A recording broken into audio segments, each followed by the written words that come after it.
Hello, everybody, and welcome back to another episode of We Bought a Mic, a podcast about Saturday Night Live. I really thought you were going to do the voice for the entire intro, to be honest. Got to keep you on your toes. Okay, yeah. That's good. Welcome. My name's Ernest. I am a podcast guest, Hunter. Can you imagine if they brought podcasters onto SNL? Oh, God, what a dream. What a dream. When will Joe Rogan host? We should actually be like the musical guests, but we would do a pod. Yeah. You know, instead of a song. Oh, God. It's just us in there for like 2.5 hours. Yeah, exactly. It's like Sabrina Carpenter's like, ladies and gentlemen, we bought a mic. That's when you know society has collapsed. We all just like as a country sit around and watch a podcast together. Ladies and gentlemen, call her daddy. SNL 50 has been a really, really big harumph. It's been a much ado about something. I mean, it's a big deal. Have they made has NBC Corporation made like a big deal about it or something? Like I haven't really. I think they thought about it, and then they decided that until Lorne is capable of smiling again, they might as well not bother. Did they make like, I don't know, like a movie that would have come out in the last 12 months that may have like, I don't know, had like some people like doing impersonations of the original cast, and maybe like what it was like the night of the first show? Did that happen or? So we got a big pod here. We don't have time for listeners. bits right now is what you're saying. You know, what the hell? We got a very special treat for folks. We are celebrating the 50th anniversary of Saturday Night Live with a draft. We are drafting today, but we're also talking about all the things that SNL has put out to celebrate this 50th anniversary. So, you know, we've touched on it briefly in our best TV of 2024 and other episodes where we kind of talked about some of the specific guests that have been on for the 50th. But today we want to focus specifically on the specials. So before we draft, and you can look at the time codes below if you don't want to hear us talk about any of this and go straight to the draft. We have a discussion of the SNL 50, the big anniversary special, and then all of these auxiliary mini docs around it as well. So how do you guys want to dive into this? You want to just jump straight to the big SNL 50 anniversary special that aired about 3 weeks ago now, February 16th. I kind of feel like maybe we can talk about that weekend, because that was a Sunday night primetime show, and they didn't do anything on Saturday night. They actually aired the first SNL in the slot that you'd usually get an SNL episode, and then on Friday night was the concert, right? The homecoming concert at Radio City Music Hall, which featured a whole bunch of musical performances. Actually, that Saturday night, I actually watched the movie Saturday Night, the Jason Reitman film, which I can share some thoughts about. So maybe that's a good way in, is just that weekend. That's what everything was leading up to, was this 50th anniversary special. That whole weekend was great. Honestly, it was one of the first moments in a long time that wasn't sports related or Survivor related. That was like, all right, tune in, honey, it's 9 p.m. We have plans like today. We're staying in. We're watching this like live as this is happening. Starting with the Friday night concert thing, which I will say, between this and we'll talk about it in a little bit, but the music doc and everything else, I like that SNL is giving so much import to all of the importance of the musical guests on Saturday Night Live, because I think that, like, especially even growing up, I didn't really give the musical guest its due. It was a lot of times like, like, let's get over this so I can get back to like funny guy Bill Hader. But it is incredible if you just kind of look through the history of Saturday Night Live, how important having that musical guest was. It was something from the very first episode. They have had like star-making performances, getting guys right as they are on the come up, guys and gals, right as they're on the come up of their careers. Some people when they are at the absolute apex of their careers. So I think it's really cool that they blew it out and they had this big concert and they have some of the best people to ever perform live. You have your Arcade Fires, your Jack Whites, but also have tributes for some incredible performances that we can't have anymore, like David Bowie and Nirvana, and having being able to pay respects to that whole aspect of the history of the show, I thought was really, really cool. Yeah. Kanye wasn't there, huh? Yeah. Well, we can get into that when we talk about like They got Lil Wayne. the musical guests, on the actual Sunday.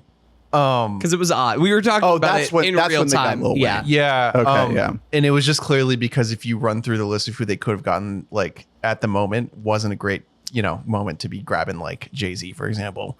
Now, hey, charge is cleared. You can have them all you want. But that was literally the weekend of this all happening. So anyway, the Friday thing was really awesome. I didn't see it until afterward. It was really long. It was super long. I had to watch it in chunks. I think focusing on the music serves a couple purposes. One, because this was, I think Seth Meyers said on the Lonely Island with Seth Meyers podcast, that this was like the last great showbiz party. Oh, wow. And that's what like the whole weekend? Yeah, exactly. Yeah. And especially Friday, because even the people who were like involved on Sunday, most of them weren't involved on Friday. Right. And one of the best things was just watching the crowd. well, exactly. And so that it's a great way to gather up all of the comedy people without making them do comedy. And then also music is a better spectator event than sketch comedy. There's a reason we aren't all going to like live sketch shows every weekend. That's only, that's only good in very specific circumstances. And it's like hard to do. It's really difficult, especially when the room is like affected with like an atmosphere being all famous people, all old people, whatever. Music is way more of like a unifying force. So they got them all together and it was really, really cool. There were some awesome performances. Do you have a favorite off top? Brandy Carlisle doing the joke was crazy. That was great. Like in terms of just like jaw on the floor, was like, Jesus Christ. Like she was like showing out. And she's a good example. I would assume she's done SNL and she's the exact type of person that they would, performing on SNL would be a huge bump for. Yeah. It's good. SNL always made time for indie artists, and it also like broke a lot of artists, Jelly Roll. Yeah. Well, and I did kind of want to almost say that of like, if we're again going to be critical of like late stage SNL that we have been here, it feels like there is less getting artists on the come up and more like, oh shit, let's just get fucking Stevie Nicks. Let's get Billie Eilish. She's still big. Like, it's getting people who are already there and made it, because ratings are down in literally everything. And if you have a famous person who's already famous as the musical guest, there's a chance that might boost up your percentage. Also, I think like bit. the modern like music infrastructure is like, like executives have no understanding of who is going to become famous and who isn't, unless it's like a full on plant situation, like a Benson Boone or something where it's like, okay, this guy has got everything. Boone. That guy's not real. well, and I'm not it's pronounced Marvin Cheese. I'm not even saying anything negative about him. He's just one of those types of people where like the label is calling around and being like, hey, this kid is really cute. He can do a backflip and he can sing high. And we have these songs for him. You know what I mean? Put him on. Yeah. Make him wear denim. You like the indie artists that get big, like is really unpredictable. And like, for the most part, it would be like, what if they had decided to have like Juice WRLD on in 2017 and he would have like sucked? When's Wishy coming on?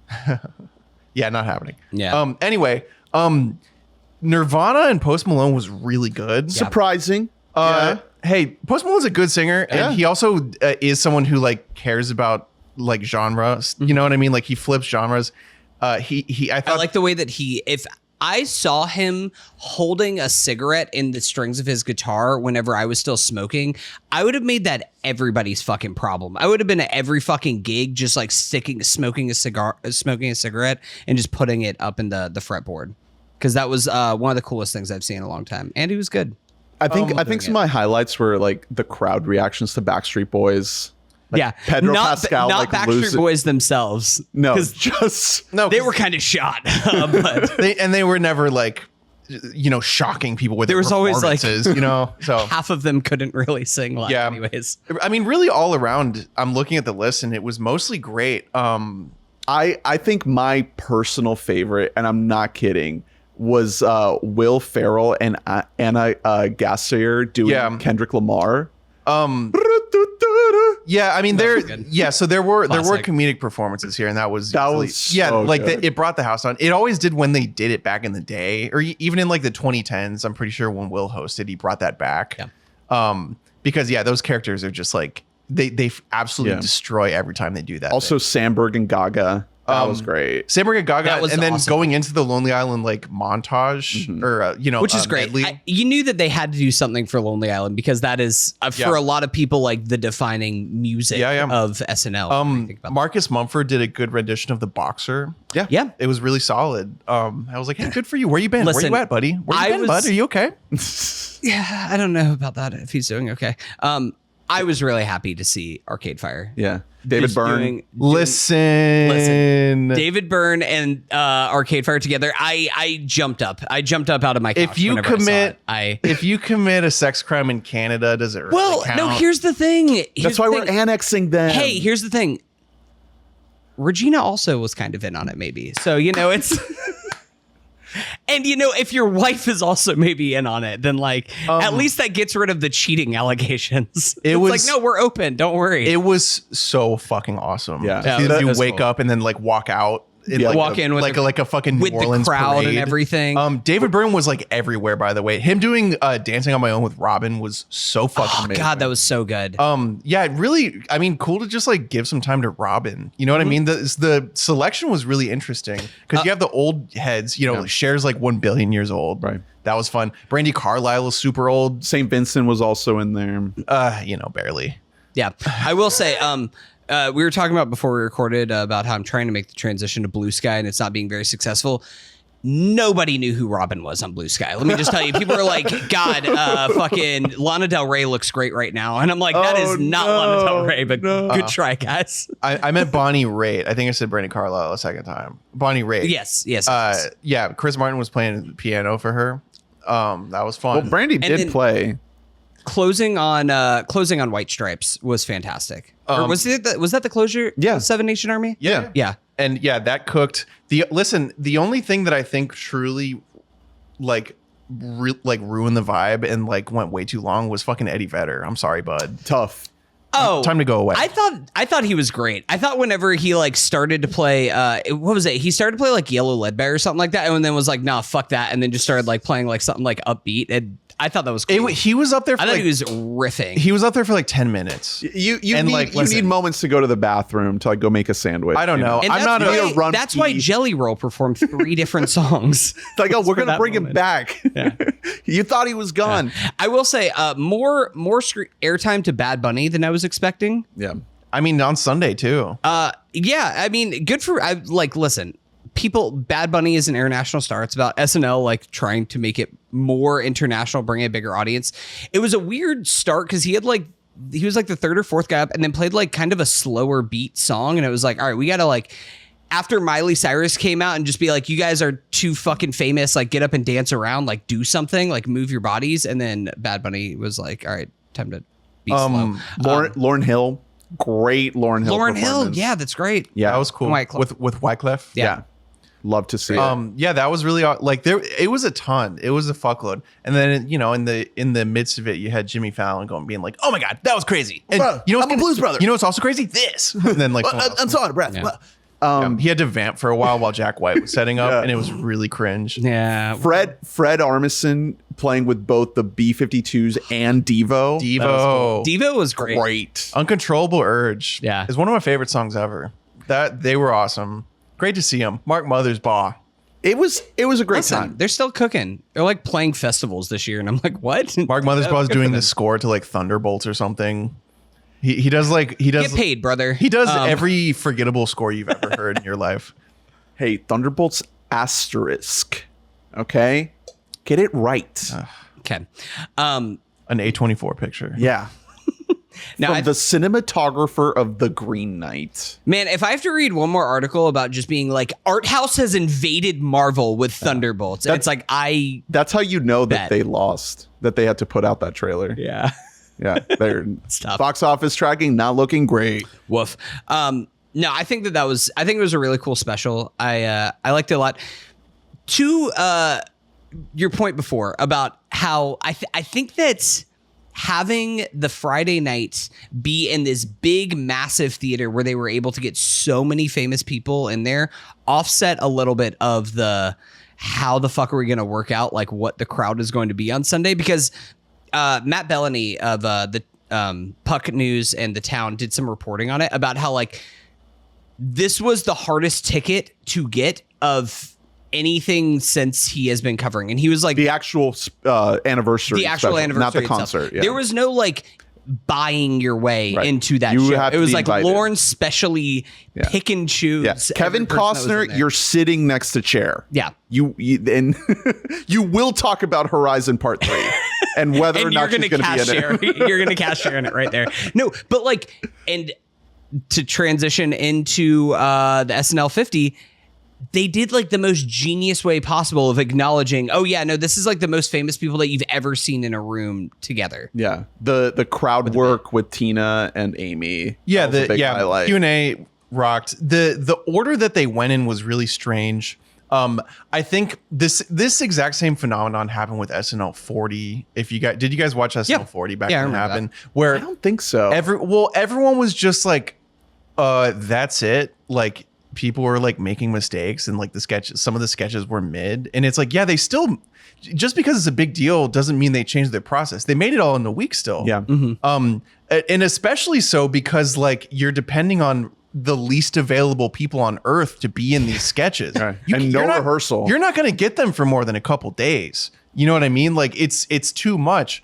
So yeah, like this was just like a very special but still the same episode of SNL. Supersized. Yeah, and so expecting that going in, I loved it. You know what I mean? Yeah. Because I wasn't expecting, oh, this is going to be the greatest, most banger filled. You know what I mean? If anything, you're expecting it to be bloated, and it was. I there were some shocking moments. I was shocked to see Meryl Streep in the Close Encounters sketch. It was weird. That was a wild moment. Yeah, well, there were some weird appearances in general because that was her first time on SNL. Yeah. like, ever. It's crazy. You immediately saw why she was really bad. Yeah, she wasn't good. She's charming, of course, but yeah, she strikes me as someone who needs like, you know what I mean? She's like, hey, can we take that again? No. Oh no. We're live right now. Same with Cruz. Why he never, you know, Yeah. like perfectionist type. Is the biggest headline. Okay. I think the biggest headline of the special is either the incredibly bloated like John Mulaney musical sketch or just everything that Eddie Murphy did. Just having Eddie there and so having just- Eddie do comedy is the biggest deal. Yeah. Yeah. In comedy in a very long Well, time. and to your because- point, remember SNL 40, whenever he just like walked out on stage and be like, hey guys, it's great to be here. I'm Eddie Murphy. It's good to be back. And then they just like kind of went it on was to the next so thing. It was brutal. really awkward. Well, and it was because that like it was a big deal for him to even talk to Lauren or anyone at SNL, because after he left SNL in some random sketch that no one remembered in the 90s, David, like there was like a picture or something of Eddie Murphy, and David Spade had a line where he was like, oh look, a falling star. And Eddie Murphy held on to that for like his entire life. And also tough. generally he became like a recluse in the 21st century. He doesn't really talk to anyone except his comedian friends. That's why he did Tracy Morgan in a sketch. You know what I mean? Like he has a very, very tight circle. Yeah. So it was a huge deal to have him, especially to have him doing like Scared Straight. Yeah. It was great. It was awesome. awesome. Really funny. One thing that has sort of come out through this whole process, especially with the 50th special, is that Colin Jost is a very, very prolific writer on SNL. He wrote I probably at least half of the content that happened on this episode. He's been with SNL since the golden era, since like 2006. He's been there. Just not like not forward, and not even head writer until more recently. And now he's not head writer anymore, which is excellent. We're in an ideal situation. Is it Che? No, it's multiple people, one of which is Streeter Seidel, who used to be with College Humor. He used to be in College Humor YouTube videos in like 2010, and I used to watch him. Cool. But he's a co-head writer now with like one or two other people. And they do a really good job, I think. I think there's a super solid writing staff right now. He gets a decent amount of love in one of the in the writers. Of course. He's all over it because they follow the whole process. But yeah, anyway, like literally everyone who was talking about this 50th special was giving Jost a lot of love because like if you go back through the years, and if you listen to like the Lonely Island Seth Meyers pod, he wrote The Scared Straights with Sudeikis. Like he wrote Drunk Uncles with Moynihan. He wrote The Girl You Wish You Never Met at the Party with Cecily. Yeah, with Cecily. Like he had a hand in like so many iconic sketches and like recurring sketches. And they brought all those back, most of those back in this. And it was an interesting special selection. Like I said, though, the order was weird because we opened with Sabrina Carpenter and Paul Simon doing the most energy sucking song I've ever heard in my life. Like immediately I'm sleeping. It was an odd choice because I think that their whole thinking was everybody's like, what's the cold open gonna be? What's the cold open gonna be? Who is going to be in it? Like there was a lot of rumors. They're like, how many people can we get back from the original cast to have them do it or something like that? So instead they said like, all right, no cold open for this. Just weird awkward choice though. Of just having I like Sabrina had a funny joke of like my parents weren't alive when you were first on SNL. Like that was a great bit. Again, like her being heavily involved because I think she was in a sketch too. She was in the Domingo one. Yeah. Which again, Domingo is done. Yeah, I know that they're just like, remember, hey, modern SNL is still happening now too. Remember that moment from last year? We rang the Domingo bell a little too much. Yeah, Marcelo, innocent. No, like that's what I was gonna say. More Marcelo. That's why it's a big deal because Marcelo is like becoming like a guy. Yeah, this is a star making. He's a guy. He was great on the new Gaga episode that just aired last week. He got a lot of. I mean, he's gonna be like he already is kind of an international superstar. Marcelo he's ready to go. Did Marcelo did he market correct Pete Davidson? I think that he is what a lot of people wanted Pete Davidson to be. Yeah, no, of course. Well, they always do that. They always have someone who like might not fit super into sketches, but is a stand-up that is very likable, and they can come on Weekend Update. So yeah, but he can actually fit in sketches better than Pete because Pete can't act. Yeah, no. Pete, sorry to what was the King of Staten Island? Sorry to the King of Staten Island. And the show. Oh, I already forgot the name of the show. The King of Staten Island is the movie. Yeah. And then he also did a show with Joe Pesci. It was called like, I'm like mentally ill and shit. I don't smoke. But I got a big cock. My dad died in 9/11. Now I have bipolar. Oh, Bupkiss. Bupkiss. How could we forget about Bupkiss, guys? Shit. Damn it. So her being all over, back to Sabrina Carpenter. Her being all over it was really interesting.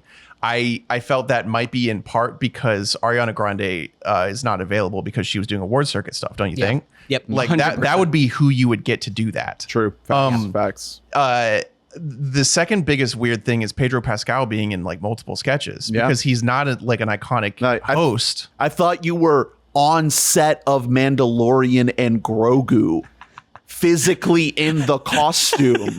He's like, oh, they can bring that set wherever I am. Yeah. The set's like in a closet They're not back filming there. at me right now. Oh shit. Okay.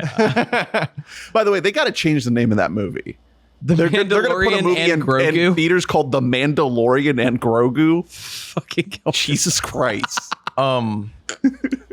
So him being in multiple sketches was strange. Again, I think it was partially just them trying to be like, hey, we have new traditions and this guy is going to be hosting. Yeah. You know what I mean? I mean, he is. I mean, this is the Fantastic Four rollout. Like, he has a huge movie coming out this summer. Like, that is very much Disney positioning him as like part of the market. Yeah, and Last of Us is coming out this year. Like he's a guy, that's right. Last of Us. So he's coming out in like a month. So he's a dude who's going to be hosting SNL for years to come. Yeah, and he's like very well loved. He wasn't great.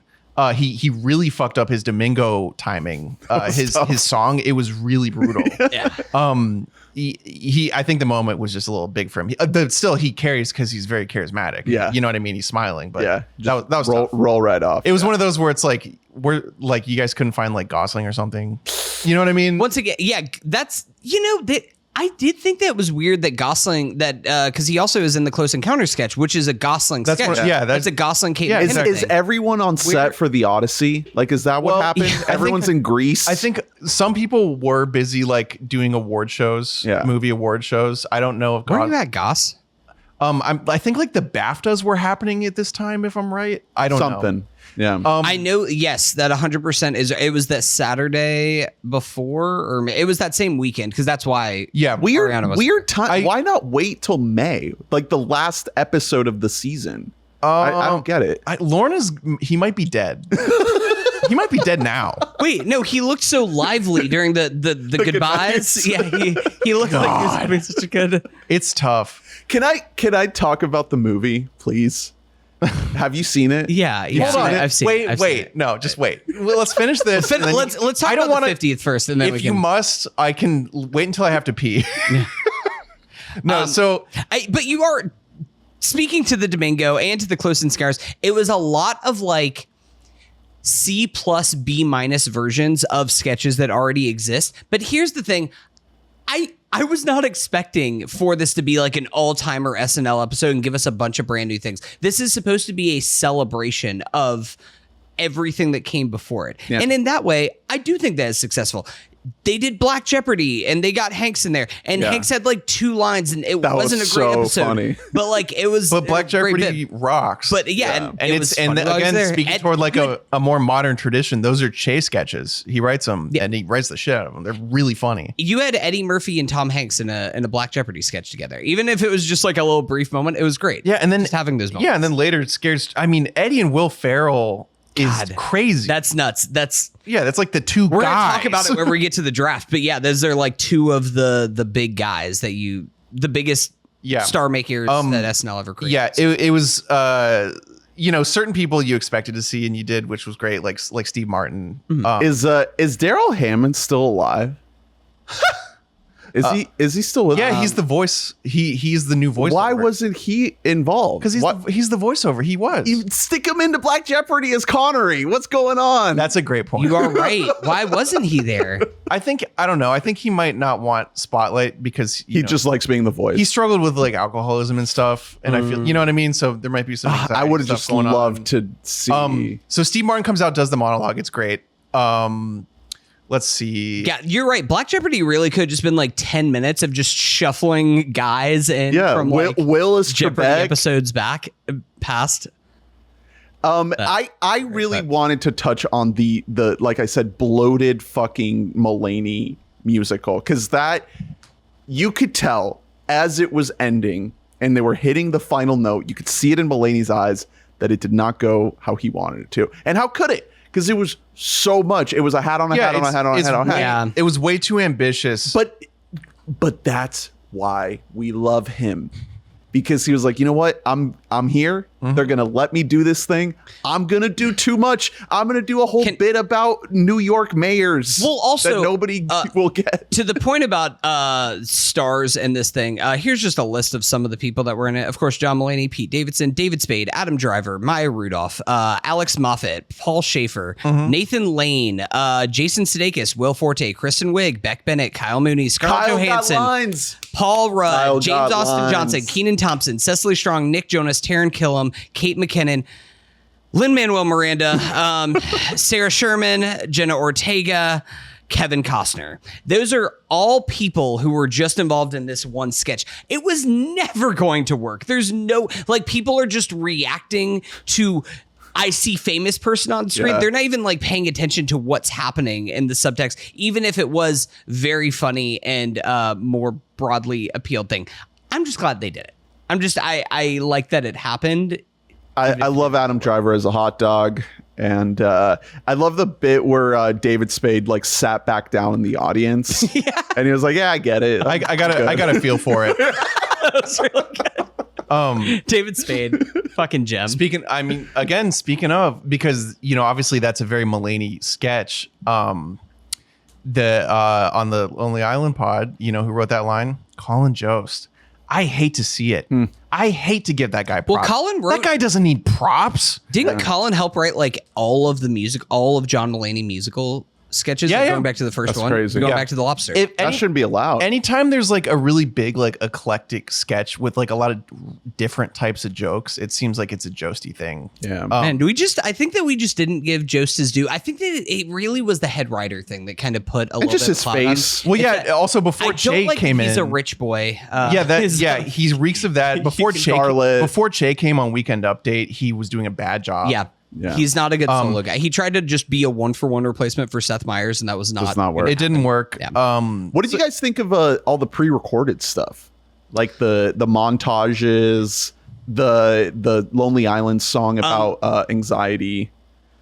So that one was pretty good. The best like clip package that they had was the in memoriam to the canceled sketches. So good. I thought that was um, genius. I thought that was like very, very great job, like great awareness by them to actually like point the finger at. Was it themselves. introed by Tom Hanks? Yeah. Yes, it was introed by Tom Hanks. That blew me away. Yeah. That they did that. You know, all who's the characters that were in poor taste, bleeping out. Who is it that was about all to the call somebody? blurred out. blurred out like blackface and shit.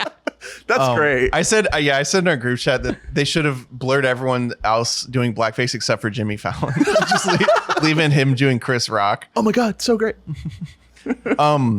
That was such like an unexpected, like daring thing to do. Yeah. It was the brainchild of Steve Higgins, apparently. Oh, cool. Great. The god Steve Higgins, Jimmy Fallon's sidekick on Tonight Show, who has been an instrumental producer on SNL and continues to be for like the last like 30 years. I was gonna say since the 90s, and dad of one of the Please Don't Destroy boys, the one who looks like him. So yeah, that was insanely cool. One of the final things was the old sketch that Garrett Morris introduced with John The Belushi, and I thought it was very affecting. Like, it really got me. I saw a lot of people being like, this is boring. Like, what's going on? That was crazy. John Belushi, reminiscing on the deaths of all his cast members who outlived him. And he died 2 years. Like that was crazy to watch. Nuts. And then it ends on a very funny note. He's like, and how did I survive? Well, I'm a dancer. John really Belushi's great. Belushi's a king. He's man. very Like, funny. It's, absolute legend. And his brother. Well, we don't talk about his brother. Hey, I'm gonna draft him. Oh, okay. I'm taking Jim. According to Jim. What else? We got the Adam Sandler song. I cried. Oh, the Adam Sandler song was great. Paul McCartney at the end. Man, it's great. That was incredible. We got to see Paul. How many times are we gonna get to see Sir Paul out there? Yeah. This and was him it. playing the end was just. It really, really got to me. While watching it, I said, I think that's the last time we're gonna see him. It's just a feeling. I think he did his big farewell arena tour. Well, the movies are coming out. He's super old. He clearly he has trouble singing now. Yeah. You know Did what I you mean? guys- He can't do notes. Did you guys hear that? I guess on I think it was Saturday night, he just played a secret show in New York. Oh hell yeah. Yeah, that'd be He so went to gangster. a small little dive bar basically, and it was like, oh shit, Paul McCartney is here right now, which is the most cool Paul McCartney shit ever. That's why he is an absolute legend. It was even crazier to see Jack Nicholson because for Jacko. So Jack, he looks like he might go any day. for over a year now, the last story we had about Jack was that he's bedridden in LA and has dementia and can't get up. They took him to New York. And they got his ass to New York and made him say, "Ladies and gentlemen, Adam Sandler." He barely did it. And then Sandler did an awesome song. Directly just read somebody holding something in his face and said it, but he still said it. Sandler did exactly what you would want. He did a very sincere, heartfelt, funny, specific song about SNL. It was very teary. Just shouting out all the Years. greats. Yeah, you knew he was going to bring up Farley and get teary, and it was like, yep. Yeah, that's it. That's my guy. Yeah. He's such a sweetie. Yeah. He kind of did it on his newest special too. Yeah, Basically exact the same same song. Yeah. But yeah, watching it it's just a crazy approval rating thing. Yeah. It's just everyone watching is like, wow, I like him. Yeah, it's just the best. I was also speaking of presenters that was shocking to see there and kind of made me a little bit emotional. Seeing Aubrey Plaza introduce Miley Cyrus and Brittany Howard. Yeah, first public it's their appearance. Yeah, her first public appearance first since Megalopolis. Oh, Jesus Christ! It's Wow Platinum herself. her husband saw that and then he Jesus Christ. Fucking hell. he would think that's funny. Rip. R.I.P. Great to see Brittany. Look at Brittany Howard making the SNL 50. Yeah. Who would have thought? Tough that she has to get like paired up with Miley, but what are you gonna do? You know? Well, I mean, in a way, it was good because like she was like eating her up. Yeah. You know what I mean? Like, Yeah, she's playing the fucking guitar. Yeah. She absolutely jam. She's like in a position to become like Prince. Right. You know what I mean? Like insane voice who can play any instrument and is like a mystery. Yeah. She's so cool. And then of course Lil Wayne, which you know, I will say Serviceable. I will say because this SNL 50 happened a week after the Super Bowl, and there was a lot of rumors like Lil Wayne, he's gonna be the Super Bowl's in New Orleans. Lil Yeah. Wayne's gonna be there. Definitely. After seeing him live, I can see why Kendrick said no. Yeah. No, yeah, duh. I mean, he's been like addicted to codeine since he was like 12. Like, what do you think? Do you think he's gonna Anyone be able to thinking- like pronounce words? I love Lil Wayne, point. but anyone thinking that like he could carry us something like the Super Bowl is out of their mind. No so way. the night of me and Hunter were in the group chat like figuring out why it was Because it was him. like, well, this should be Kanye. Kanye, Yeah. Well, no, Kanye yeah. is like the best So, rapper on yeah, they SNL have to get a rapper. They have to do hip hop. They're not going to pick Eminem. They're not going to do the one white rapper. The natural choice with the most iconic SNL performances is Kanye. Yeah. You obviously It should have been literally Kanye like if he wasn't an insane the week he person. drops the swastika shirt.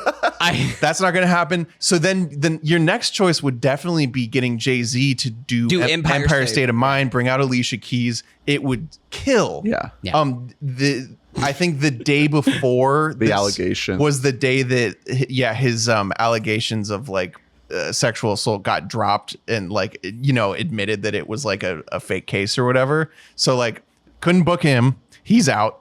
Like who's next? Oh, so Kendrick. Well, he just did the Super Bowl. Yeah, he's Kendrick is passing. And also like even more likely than Kendrick would be to get Drake, but you can't get Drake right now because true. because then you're like taking a stance. And Drake has hosted SNL and performed a lot of times. Yeah. And was good on he SNL. was a good host. They instead they do kind of the opposite, which is they do a Not Like Us bit in the musical thing with Yeah. Will Ferrell 2 days prior to that. Yeah, so they were in a corner here.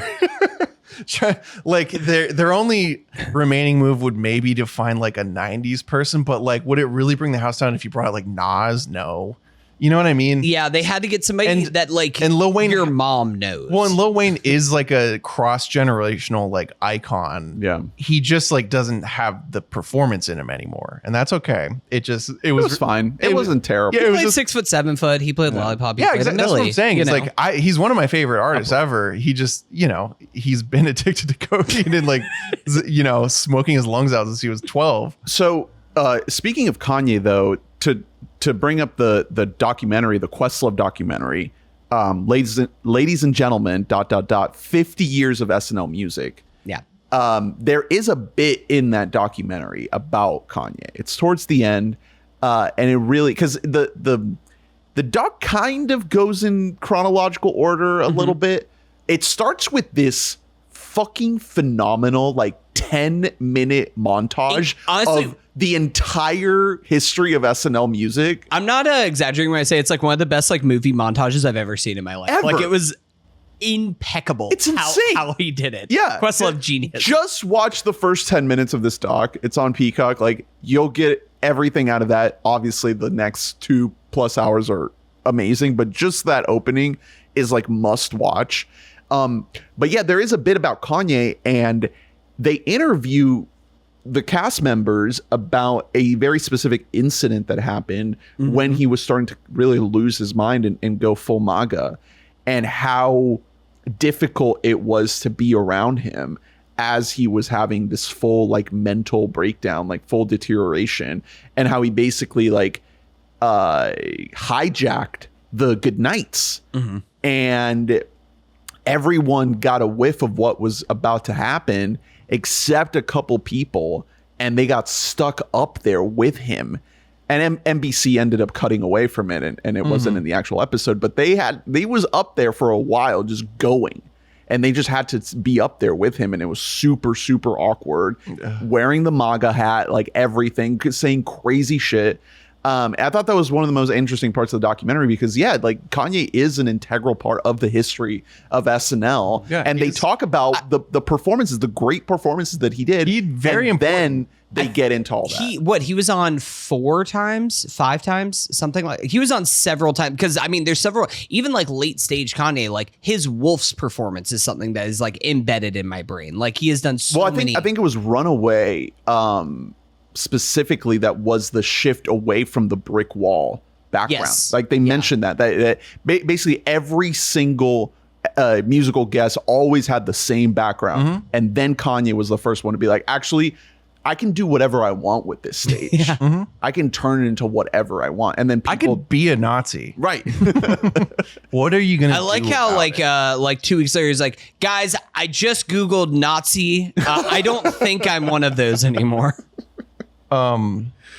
Tesla. So yeah, everything's computer. So yeah, outside of these two like live specials, if you get on Peacock, there's been all these supplementary contents that they've been dropping. Well, a bunch of these are organized into like a little mini series as episodes of a mini series called SNL 50 Beyond Saturday Night. Well, so the music documentary is its own thing. It's its own thing. That's because that's like a full 2 hour like a documentary. film. It's directed by Questlove. That's the only one of all of this that I haven't seen. I will say, because I know you haven't seen this one, so I definitely, absolutely, everybody watch this thing. I think that this is like the standout of all of the SNL ancillary material that they put out for this.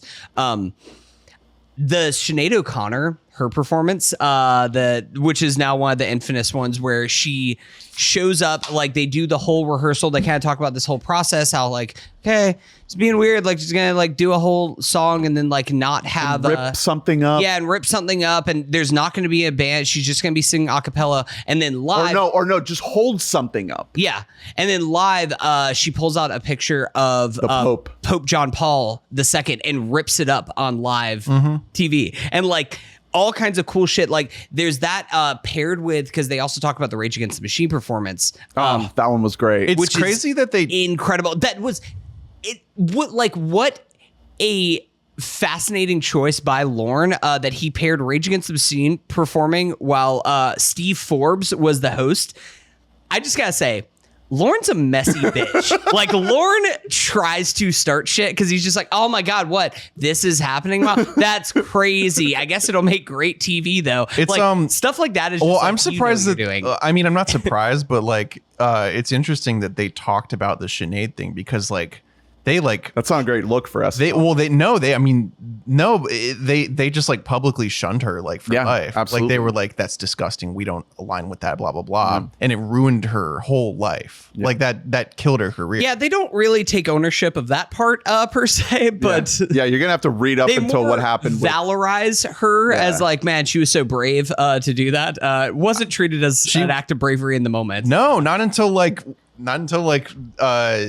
Mark Ruffalo said they knew. Yeah. Did we find out that they knew? Right. Turns out we just needed a white man to tell us, and then suddenly I could listen now. They knew. Yeah. See our Mickey 17 review for that. Okay. But yeah. But it's not all the highs of SNL performance. They do go into the Ashley Simpson, the iconic lip sync performance. Yeah. Which is like, speaking again of a performance on SNL that kind of ruined somebody's career. Well, that one was, Would she have had legs if that didn't happen then? That's a bigger question. But still was not a fair thing to be criticized for because most artists have some level of lip syncing. That's fair. That also though, like that would sink anyone, especially back then. Like you can't on SNL if you got caught lip syncing. Like that's brutal. Yeah, it was hard to watch. It was right in like the poptimism era of like in the 2000 like mid 2000s is right whenever we're just like, is pop music even real music anymore? And post Milli Vanilli era.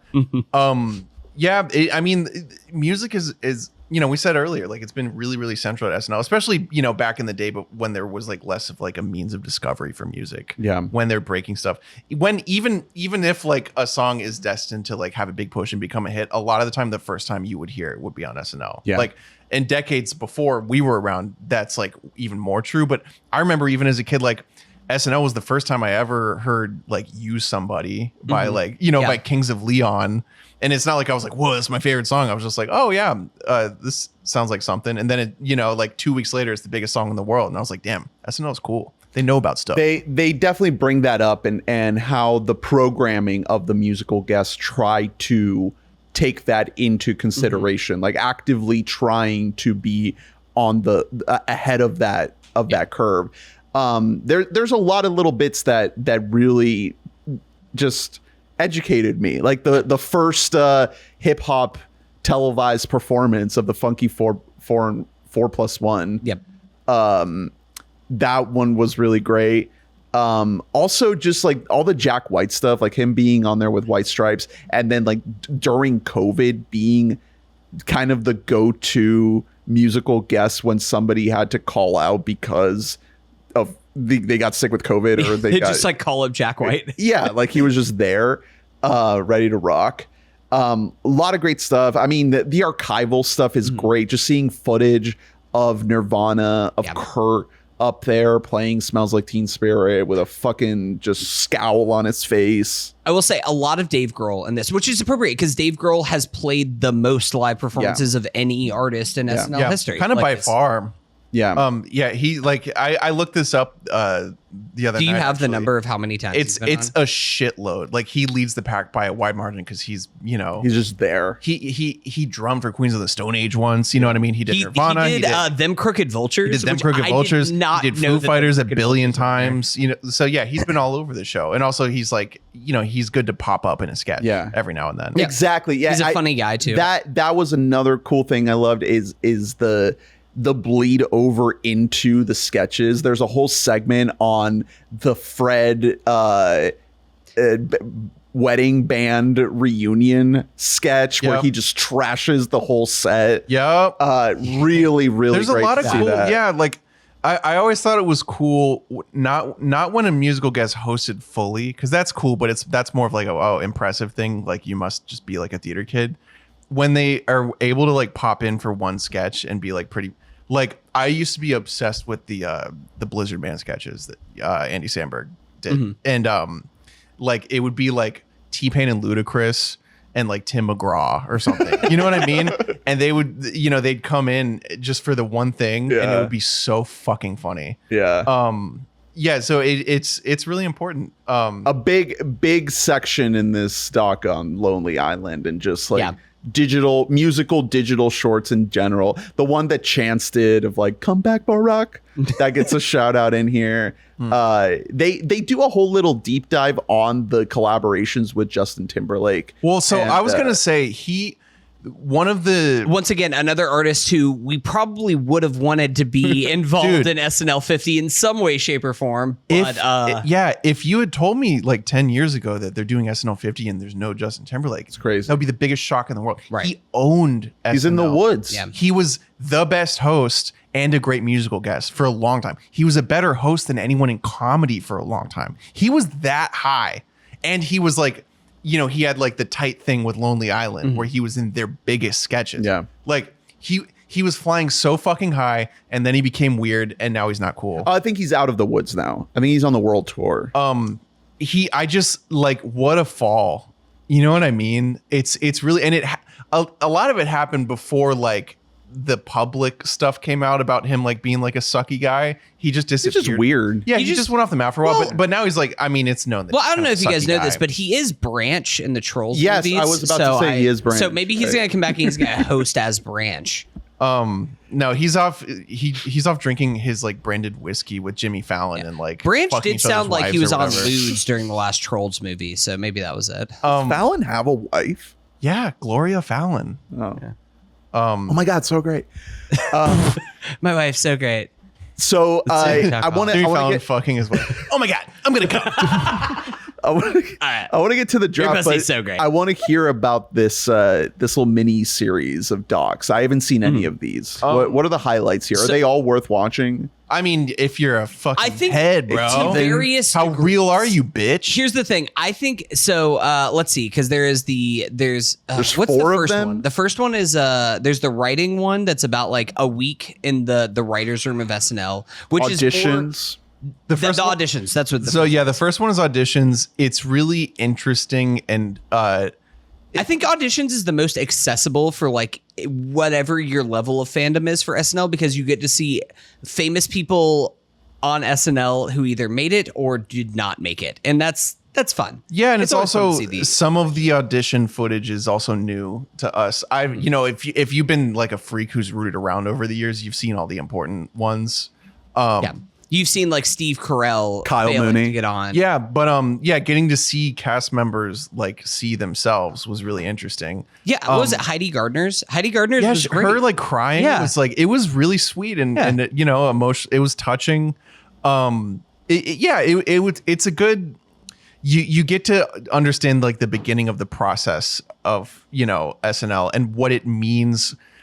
I think the most illuminating thing is like what it means for these people's lives. Because your average person doesn't really think about where they come from necessarily, and so you get it's pretty quick, but they shout out like the 4-ish like big sources that all these people are coming from, like Groundlings, like IO Chicago, Second City Theater, like the UCB, and so people being like, oh, so you were just like doing this but like for like 30 people and then you did it good enough that you immediately got to jump to doing it for like 5 million people. Which I will say, one funny thing, I'm glad that you brought that up, because one thing that doc doesn't explore but then led to just me and wife of the pod Gaia talking about after Mike was just like, oh, this is why, or after doc ended, was this is why SNL has struggled so much in recent years, is because there isn't like a defined pipeline for comedy anymore.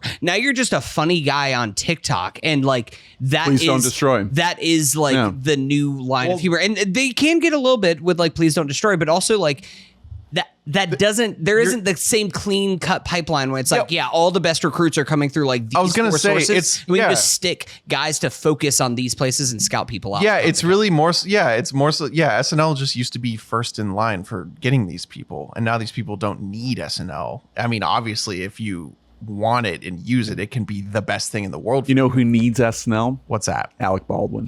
Oof. Hey, he was at the 50th, so good for him. And he was at the 50th and like actually got to have a little funny moment. So What I think this. Listen, he's acquitted. I think it's this one where you get to see a little bit of Bill, which was nice to see. Hader. He didn't participate in the live version. He didn't participate in most of this stuff. I think because obviously he's come out and spoken a lot about how like he had anxiety attacks like on the air, and he threw up like almost and it was every like not a week good before the experience show. for him, and that was sort of the inspiration for the show Barry.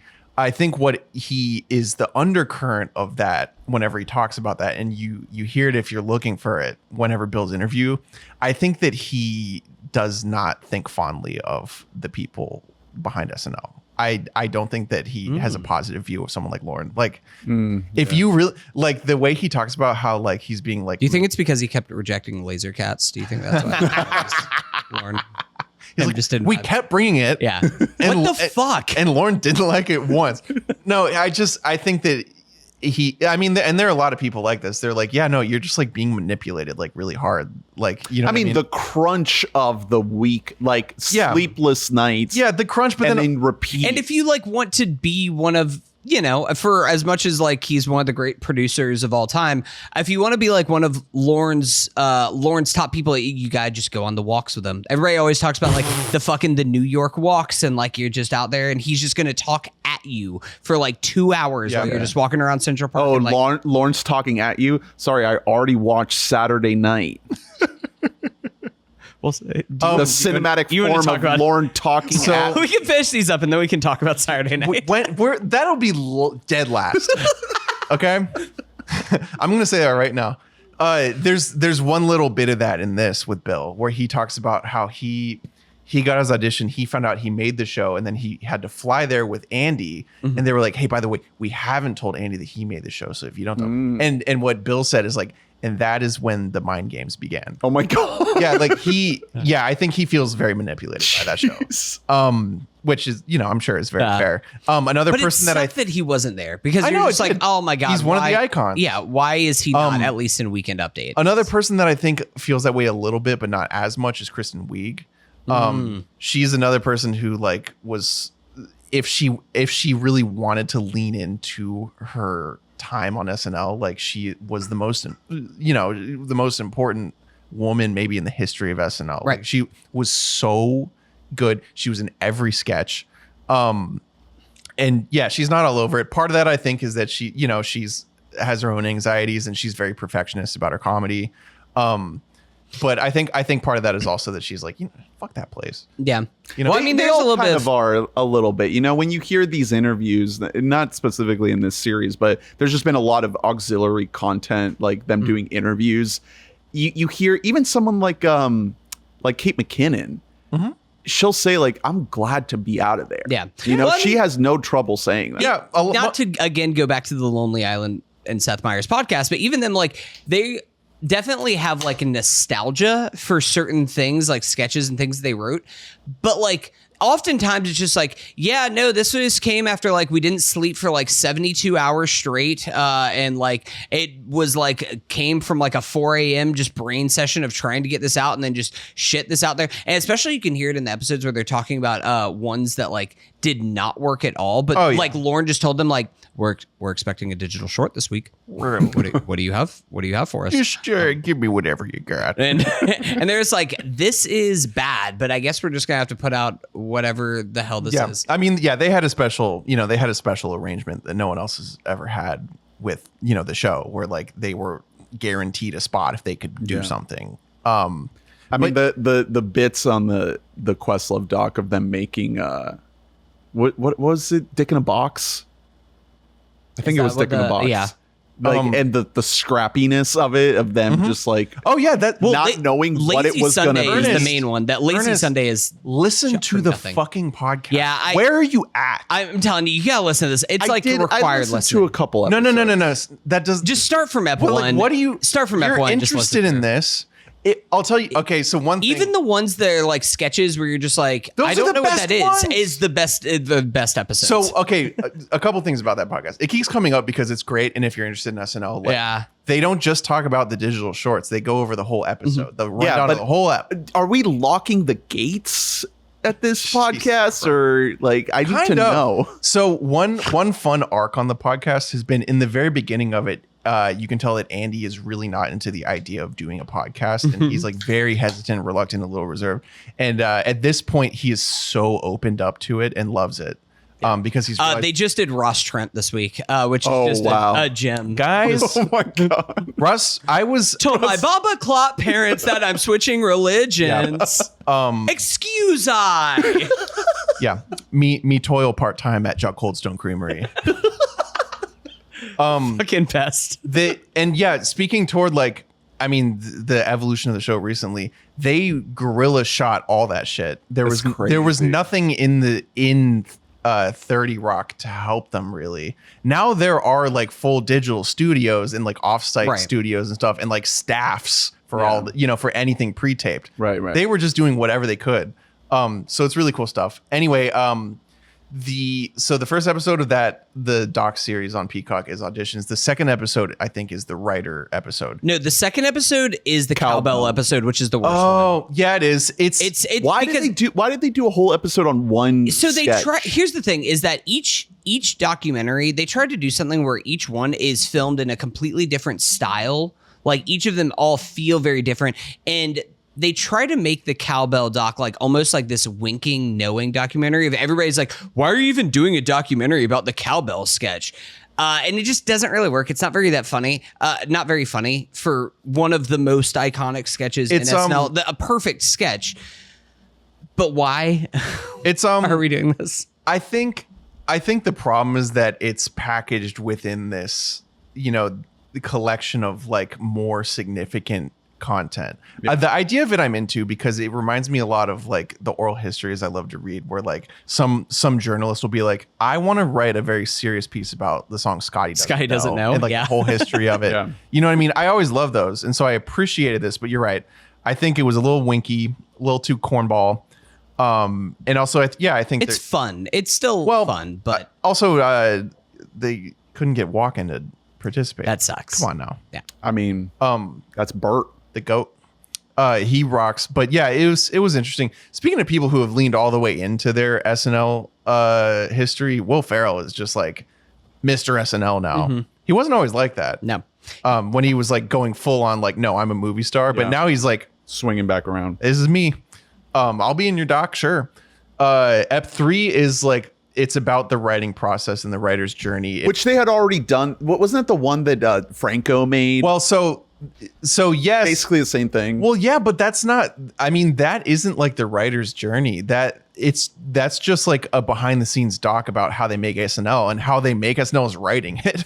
You know what I mean? Yeah. So this episode actually uses a lot of the archival footage from Franco's documentary. Oh, wow. Yeah, because like that's some of the only, which is still up on YouTube, I think. It is. Yeah. And it's worth watching. It's called Saturday Night. It's better than this episode of the doc because it is behind the scenes. Plus, it's called Saturday Night.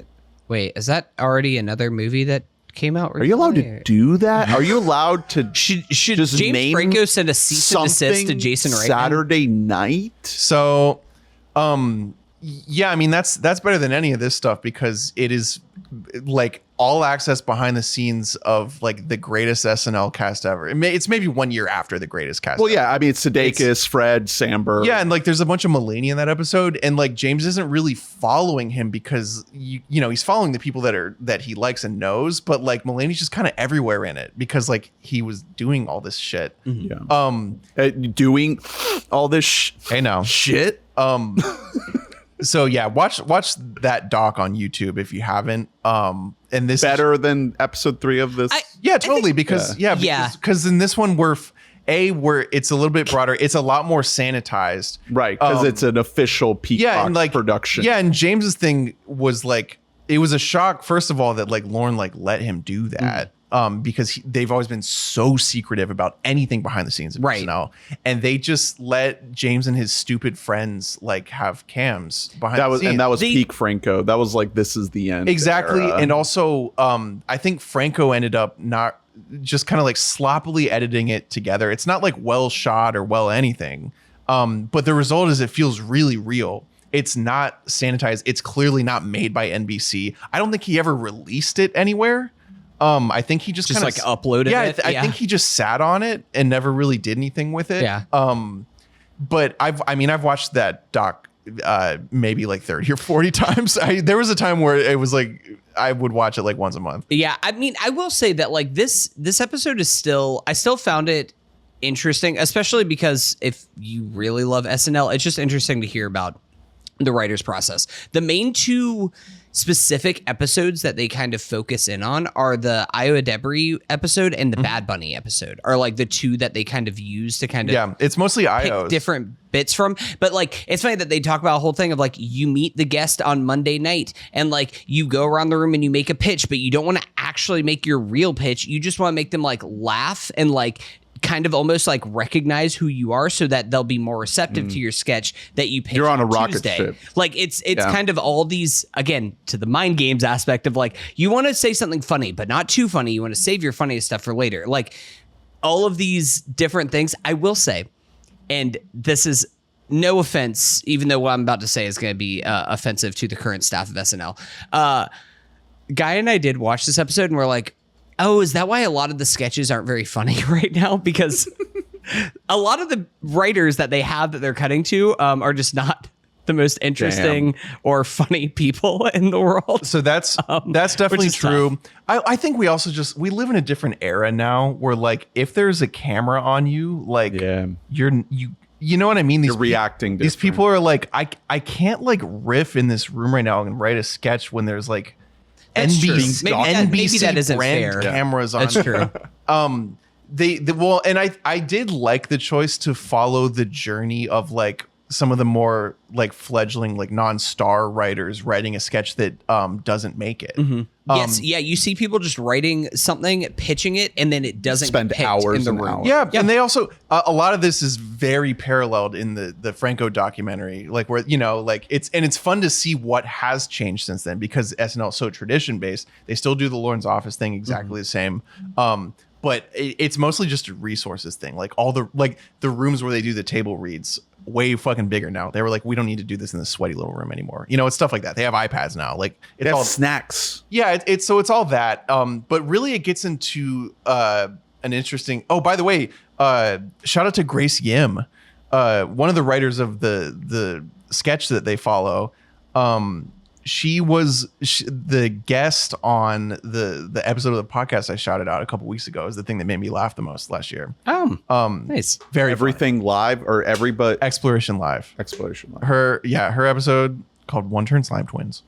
But it was just fun to see. Also, the guy who was writing with her, the gay dude who's writing that sketch with her, is on English Teacher FX. Yes. On the cast? Yeah, well, but only a little bit. But yeah, he plays like the annoying waiter in a couple. Oh my episodes. God, Yes, that's yes, a good that guy. He's You're a- right. he's a That's writer what I on recognized SNL. him from. That's a really good I did not even connect that was Yeah. where he was from. The Wow. waiter that's like trying to become like a throuple or Yeah. whatever. Yes, Trying to join exactly. the two of Just them. like have an insert. Yeah, he writes a sketch. But the most interesting thing that they talk about a lot more overtly in this compared to Franco's, because this, they're actually like getting interviews in this compared to nothing, is that like the reason that all these writers go on to do a lot is because once you write a sketch, you are then kind of the director of it. Yeah. You were like, there is a director for the episode, but they're kind of more of a DP, and like they're listening to you even though you're just the writer. You were giving the like how the camera is going to stage, like how like what are going to be the cuts, because Yeah. especially so much What of should the cuts comedy be? What should the timing yeah, cuts. you're going to costume department, you're going to music and being like, hey, can we speed up the song a little bit? Like,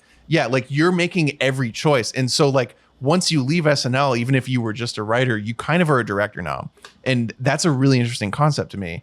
And it makes a ton of sense. Like that's a crazy opportunity to get as someone who's just a sketch writer. So it's cool. It's a good episode. The final episode is Hunter, you haven't seen it. I haven't seen this one, which is a shame. The No Lorne year. So it's easily the best one. It's crazy. Oh. It's crazy. It's called The Weird Year. Yeah, it is. Yeah, season 11. The framing device is whatever. It's framed like an episode of Twilight Zone in the beginning. It's the first setup. It's season 11, right? That Yeah. is the So- entire cast gets axed after this season. Yes. And well, so yeah, what happened is Lauren, most people don't remember, but Lauren left SNL for, I want to say 5 years. Yeah. Not long into SNL existing, like 5 years in. Yeah, 5 years in, he leaves. Most of that first cast leaves as well. The ones who hadn't already left. And Dick Ebersol, NBC executive, is kind of Our boy, running the show. who plays by Baby Hoffman in the Saturday Night film. Oh, Yeah. yeah. That's I have to. Ernest only recognizes like Jesus real life people Christ. by One of the best- which modern person played them in the film. one of the Saturday best Night. things about that movie is we definitely know who all these people are. Because that's who the movie is made so for, listen. because we all know them. We all remember don't- Chevy. This is a really interesting episode for a few reasons. So yes, Lauren's been gone for a while. Season 10 of SNL, Dick, I think it is. Dick Ebersol. Yeah, Dick decides to just bring in a bunch of fucking heavy hitters, like not the SNL formula. Season 10, he brings in people who are already huge and famous. He brings in Chris Guest and like fucking Harry Shearer and like Martin Short. But it's just like it's kind of like a handshake, like rental agreement thing. And so season 11, I want to say, I think that's when Lauren comes Big back. clean house. Yes. Lauren comes back. So Lauren's back in the weird year. Lauren's back, and he doesn't really seem to have his finger on the pulse anymore in terms of like how he wants to cast. And so the cast he collects is so weird. He takes like the kid from Breakfast Club through Yeah. through that kid he meets Robert Downey Jr. Yep. Oh, this is the Downey. Yeah, gets Downey. Wow. He's like, to his credit, he's like, I think we should have a gay man on the cast. He gets what's that guy's name? Who like Terry Sweeney, who like is funny, but like kind of was like wrecked for being on the One Bad Season. Fucking like Randy Quaid, like who at John Lovitz, Joan Cusack. It is a good cast. Wow. it's an amazing cast, and it also is Al Franken was a featured player that year. Al Franken. Damon Wayans. Damon Wayans, and it was just like an absolute disaster. Damon Wayans got fired mid-season for doing like something to intentionally get fired on purpose, and then he goes and like starts the show In Living Color, which is like maybe the most successful SNL ripoff ever. Yeah. With Jim Carrey, right? Yeah, exactly. Yeah. So that's super interesting. You just learn so much history, and it's using a lot of interview footage from 2005. And so there's a lot of like Lorne interviews, which you wouldn't get now. Lorne doesn't like talking on camera now, but it's 20 years old. I don't know where or if this aired ever. Why is if this just been sitting in a vault? Yeah, or if somewhere? someone just Yeah. had it, but it's all very stylized documentary footage. It's in black and white, and there's a lot of like directorial choices from '05. And for that reason, you're getting a lot of these cast members younger, you know what I mean, and more like there and with it and willing to talk about it. So it's just fascinating. Like the story of like what went wrong, because this is also when they brought in like Robert Smigel, who's one of the greatest writers in SNL history. If we were drafting writers, I'd fucking take him. Take him. We're not drafting him. So It's not too late. We could edit the category. it just sort of goes over all the things that went wrong, but also like the way. One thing that made me laugh is the insane weight that TV critics had back then. You know what I mean? Yeah. We're like, once the new the 80s, man. People are reading TV guides. that's what I'm shit saying. Like that. Like once the papers wrote off this season of SNL, like there was no coming back. And Yeah. I was like, imagine a world where like TV critics have that where much the power. AV guide put out a scathing review Yeah, of it's so SNL crazy. 50, and that was it. One thing that I AV never Club. knew is that this season was carried by John Lovitz, who's Mm-hmm. who's known now because he's the only one who stuck around from that cast, Yeah. and ended up being in like the next iconic cast as just sort of like a side guy. You know, he was always sort of a joke, and now he's like a punchline. But like he is the guy who carried the whole season. It was that. That is such a funny thing. was of, so like, how is dire. that the one that's It was really fucking dire. And then I don't want to. I guess it's not really spoiling a document. I mean, it is, but my jaw was on the fucking floor the way that this season ends of SNL. Oh, really? Because wow. So okay, hold on. Before I get to that, I wish Ernest was here. I don't know where the fuck he went. I don't know. There is He went to go watch the film Saturday night again, I think. He was such a big fan. There is an episode later in this season that is one of the most like groundbreaking things that I think live TV has ever done, and like fascinating and well executed and cool. But at that point, the season was seen as a lost cause and no one cared. They did an episode that was directed by Francis Ford Coppola. And so he's like basically the host almost of the episode. Wow. But then the real host is the guy from like Cheers, George Wendt. Like the big guy from Cheers. And the episode is directed by Francis Ford, and it's all this like meta commentary where Francis is like having a shitload of lines directing all these cast members, and they're playing like meta versions of themselves. It's crazy. That's nuts. It's something that SNL would, by the way, never ever do. Yeah, no, because specifically, like Lauren has said before, like we don't have directors on SNL. We only have stars. Well, no, like, and also this is just like not accessible. It's really, really heavy premise, like complicated shit. And it's every single clip they played from this episode is awesome. It's like having like Charlie Kaufman like just direct That's exactly an what I'm saying. episode of It is SNL. so fucking cool. But That's again, it was really late in the sick. season, and like by that point, the critics had like spoken. The way the season ends is so insanely fucked. I cannot believe the cast agreed to be in this sketch. The last sketch of the season I think the host of the episode, like all the cast members are like in a locker room, and it's supposed to be like post SNL season. They're all talking about it. They're like, yeah, I think we're fucked. They're all like talking about how like bad it all went. And they're like, yeah, I think we're screwed, blah, blah, blah. And then on the other side of a door, the host of that episode is he has like a can of gas or something. And like Lauren's like, what are you doing with that? And he's like, I'm going to go in and I'm going to burn them down. I'm going to set it all on fire. Oh my God. And I think Lauren is like, wait a minute, hold on a second. And he goes in and he grabs John Lovitz and pulls him out. And then everyone else on the cast burns to death. Wow. And then the next season, everyone in the cast is gone except for John Lovitz. That rocks. That is crazy. That is crazy that they all signed off on that. And they were just like, yeah, no, we'll do it. I cannot fathom that going on in like the modern, like friendly atmosphere, like, holy shit. But anyway, it's a really, really cool documentary. I think it's my favorite piece of any of this pre-recorded SNL stuff that they've been putting out. I love. It's like they really dug in the archives to find something like special. Yeah. This is like, I knew about season 11, but like knew from afar of just like, that's like the weird season where everybody only lasted for 1 year. Yeah. The next year, season 12, Dana Carvey, Phil Hartman joined the cast, and you're off again. Yeah, it's over. Yeah, and because like Lauren's like, oh yeah, I'm supposed to go to the Groundlings Theater and find these guys. I forgot. I'm sorry. I accidentally got like I accidentally got Oscar-nominated actor Randy Quaid. Yeah, you did get a little bit warbly there.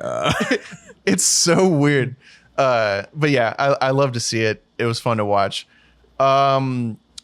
Is that all of the? That's Shall everything. we draft?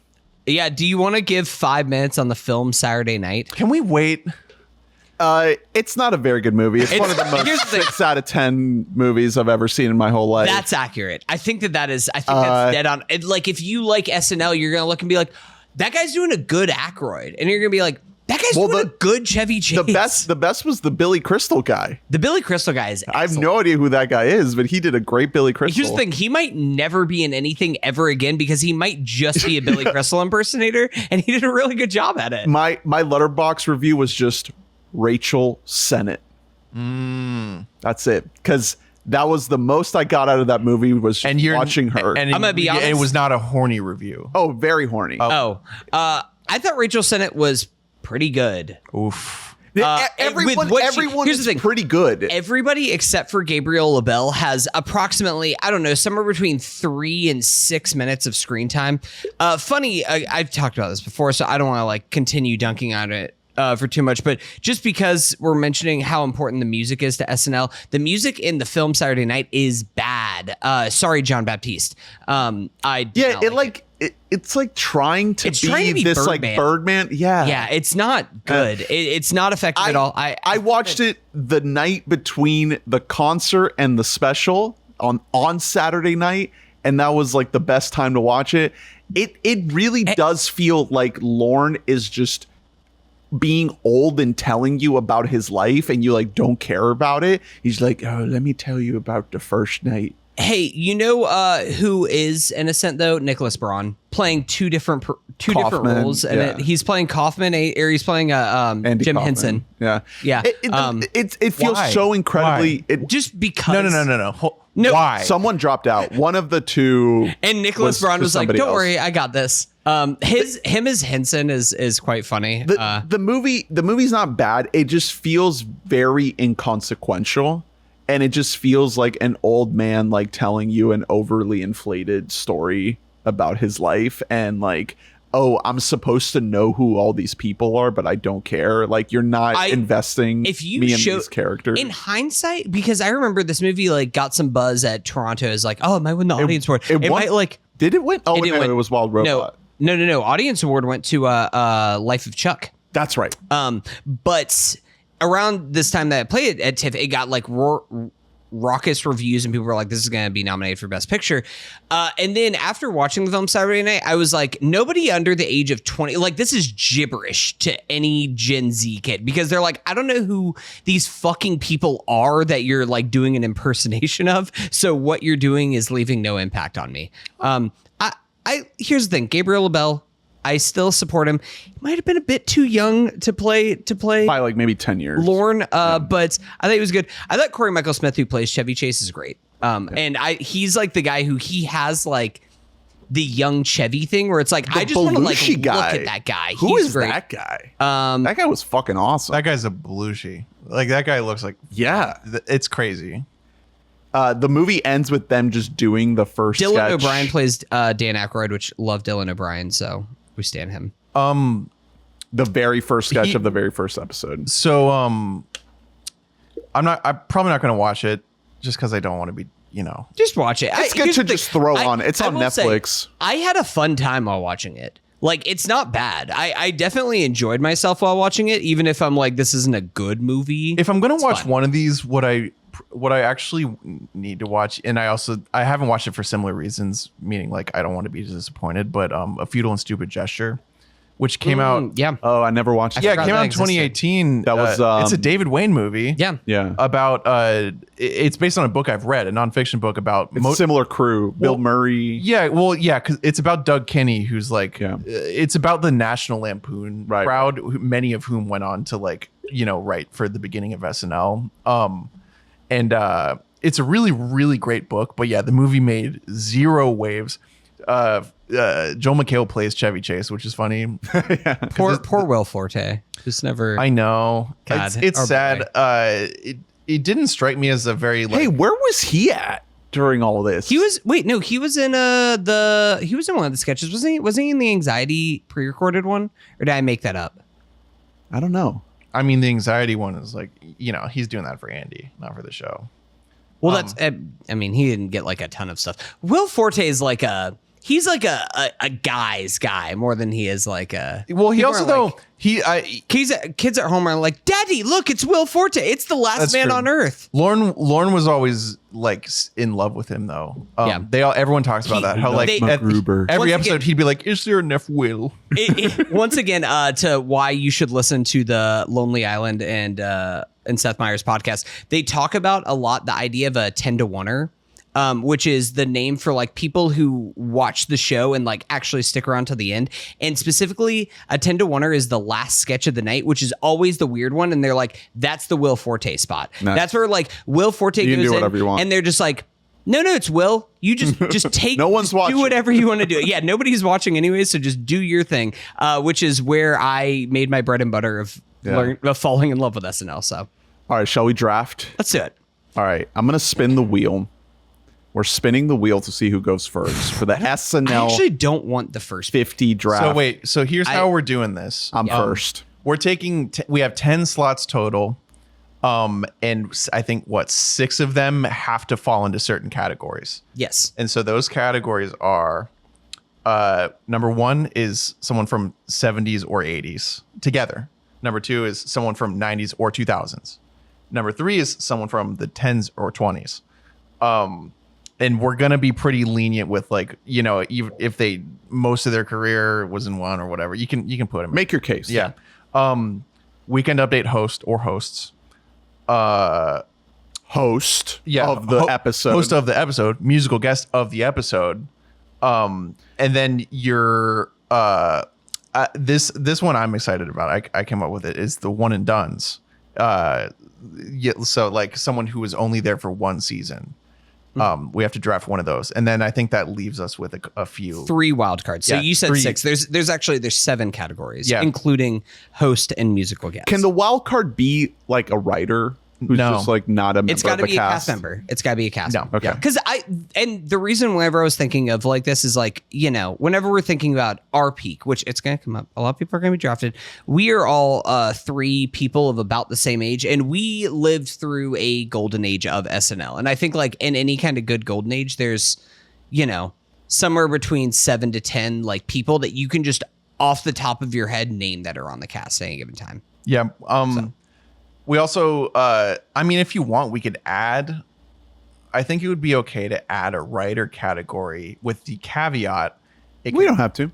We don't have to add. I mean, I'd love to. I didn't prep for this. I mean, I can't. Oh no, I can pull one off. No, don't do research. Like, do you actually fucking know your shit or not? Listen, I can figure it out. I think it would be a good idea to do writer, but it's not allowed to be someone who was ever head writer or whoever appeared on screen during their time on There are multiple people who are cast members that also are writers. Yeah, that's so that's what kind I'm of thinking. where. Well, also, Yeah, if you're on the cast, like you are writing, right. Yeah. You know what I mean? So No, I'm talking about writer who did not appear on screen during their time at SNL. How are we doing teams? Like, if somebody drafts Sandberg, do they get Akiva and Jorma? Like, are those 3 separate slots? No, I think that kind of. If you draft Sandberg, Sandberg, you're getting Lonely Island. yeah, odds are you're going to see, like, listen, is he not going to get them on, Right. on with him? No, Yeah. he's So probably please- not. Oh, please I'm sorry. don't- Are you please don't drafting destroy- just Jorma?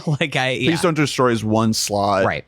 No, that's not what we're saying. No. No. Okay. Andy is the person, and then you can be like, listen, guys, we're assuming if you get Gotcha. Andy, you're not getting Okay. Andy. So it's not Lonely Island. It's Sandberg. Yeah, and so basically that means you're not doing Please Don't Destroy because you're not going to draft Ben Marshall or whatever the fuck. You know what I mean? You're So- gonna give Matt. Nor should you, by the way. Yeah. They have left a negligible mark on the show so far. Tough. Yeah. Tough. Yeah. So I think you covered all the bases. So I spun the wheel. It landed on me first. We're going to spin it again to see which one of you guys goes second. And it's Drew. Okay. Oh, I'm man. happy with the third spot. Yeah, that sucks. There's Snake. yeah. We're snaking. Yeah, let's snake it. All right. So with the first pick, I am going in the host category, and I'm taking John Mulaney, Okay. one of the great hosts. Number 1 pick overall is John Mulaney. Yeah. It's not what I would have guessed, but I need him here. He brings every episode that he hosts as an event. I am so excited to see his new SNL adjacent venture that he is starting on Netflix. Everybody's Live with John Mulaney, where he is just doing Wednesday his own Night thing. Live didn't like roll off the tongue or He's one of our greats. He's going to bring the best out of this crew. He's going to keep people on their toes. No drugs allowed on my episode. Now I'm worried about that. yeah. Can we encourage drugs? Okay, maybe we'll a little bit. Yeah. Here's what I We need can to do know. we can do a Can we little get bit. him a babysitter so he like maybe I'll help the bags under his eyes? So this is what I need to know with Mulaney, because a lot of like what drove him to do drugs was like the intensity of needing to be so perfect, needing his sketches to be so well done and blah, blah, blah. Is he still on Adderall now? I don't know, because he always was. Even like when he was like writing for SNL, he wasn't on coke. Like he was just like on Adderall and cigs. Can I get that? Can you get Adderall? Is he allowed to do that anymore? Probably not. I don't know. Only if because he breathes. I haven't Only if he watched- breathes right in that baby's mouth. his live show just dropped last night, the first episode Yeah. of it on Netflix. I think we might be entering a very Shaggy era of Mulaney, who is like, this isn't perfect and that's okay, because if I was focused on that, I would do cocaine. But that's the whole magic of SNL. It's never gonna be perfect. It's live, baby. I know. I'm just saying for his future like ventures, not for your pick. All right, you're up next, Dream.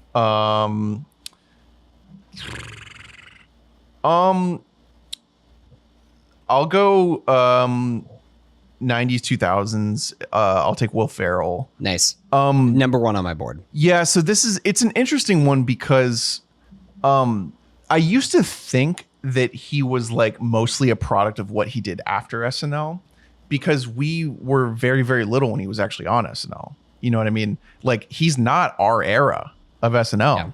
And so like he's not like why I fell in love with the show. But, in the years of adulthood, like I've gone back and actually watched like all the episodes, and for like several years he was the star of stars. And this is because an underrated piece of what he was good at on SNL is playing an everyman. Like we're going to get into people like Phil Hartman, who were really good at that, like at blending and like being whoever in a sketch. Will Ferrell was actually very good at that. He's good at selling other people's jokes. He just also had a billion characters. He had recurring sketches. He had a writing partner who like, listen, I'm not saying that I get Adam McKay, but like I kind of do. You know what I mean? Like, so he was he was so important to an era of SNL that was like kind of lopsided and uneven. It was following just such like a loaded cast that like, even though it has so many good people on it, like he was the star of stars. Like he stole so many shows.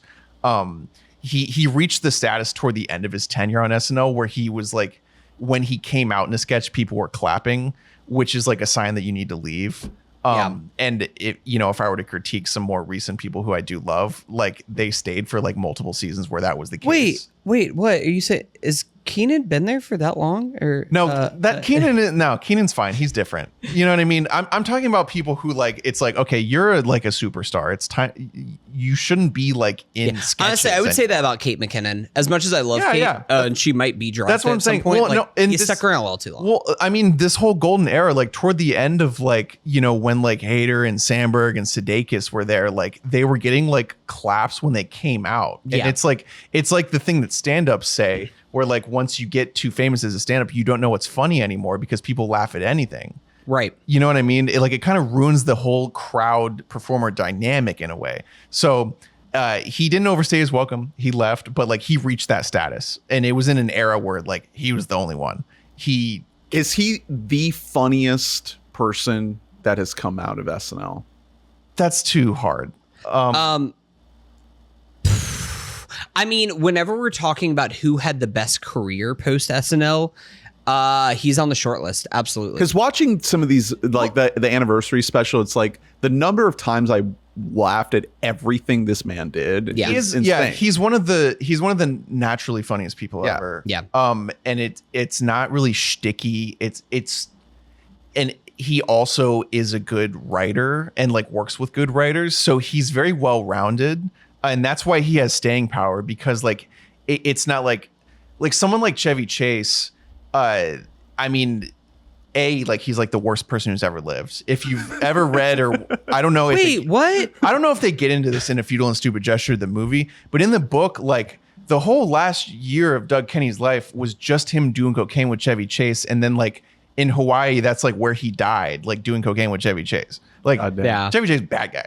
But anyway, Chevy Chase not involved in any of the SNL 50 stuff. Very, very noticeable. You see him for like a half second. Even though he was part of the very first cast of SNL, Lauren said, no, thank you.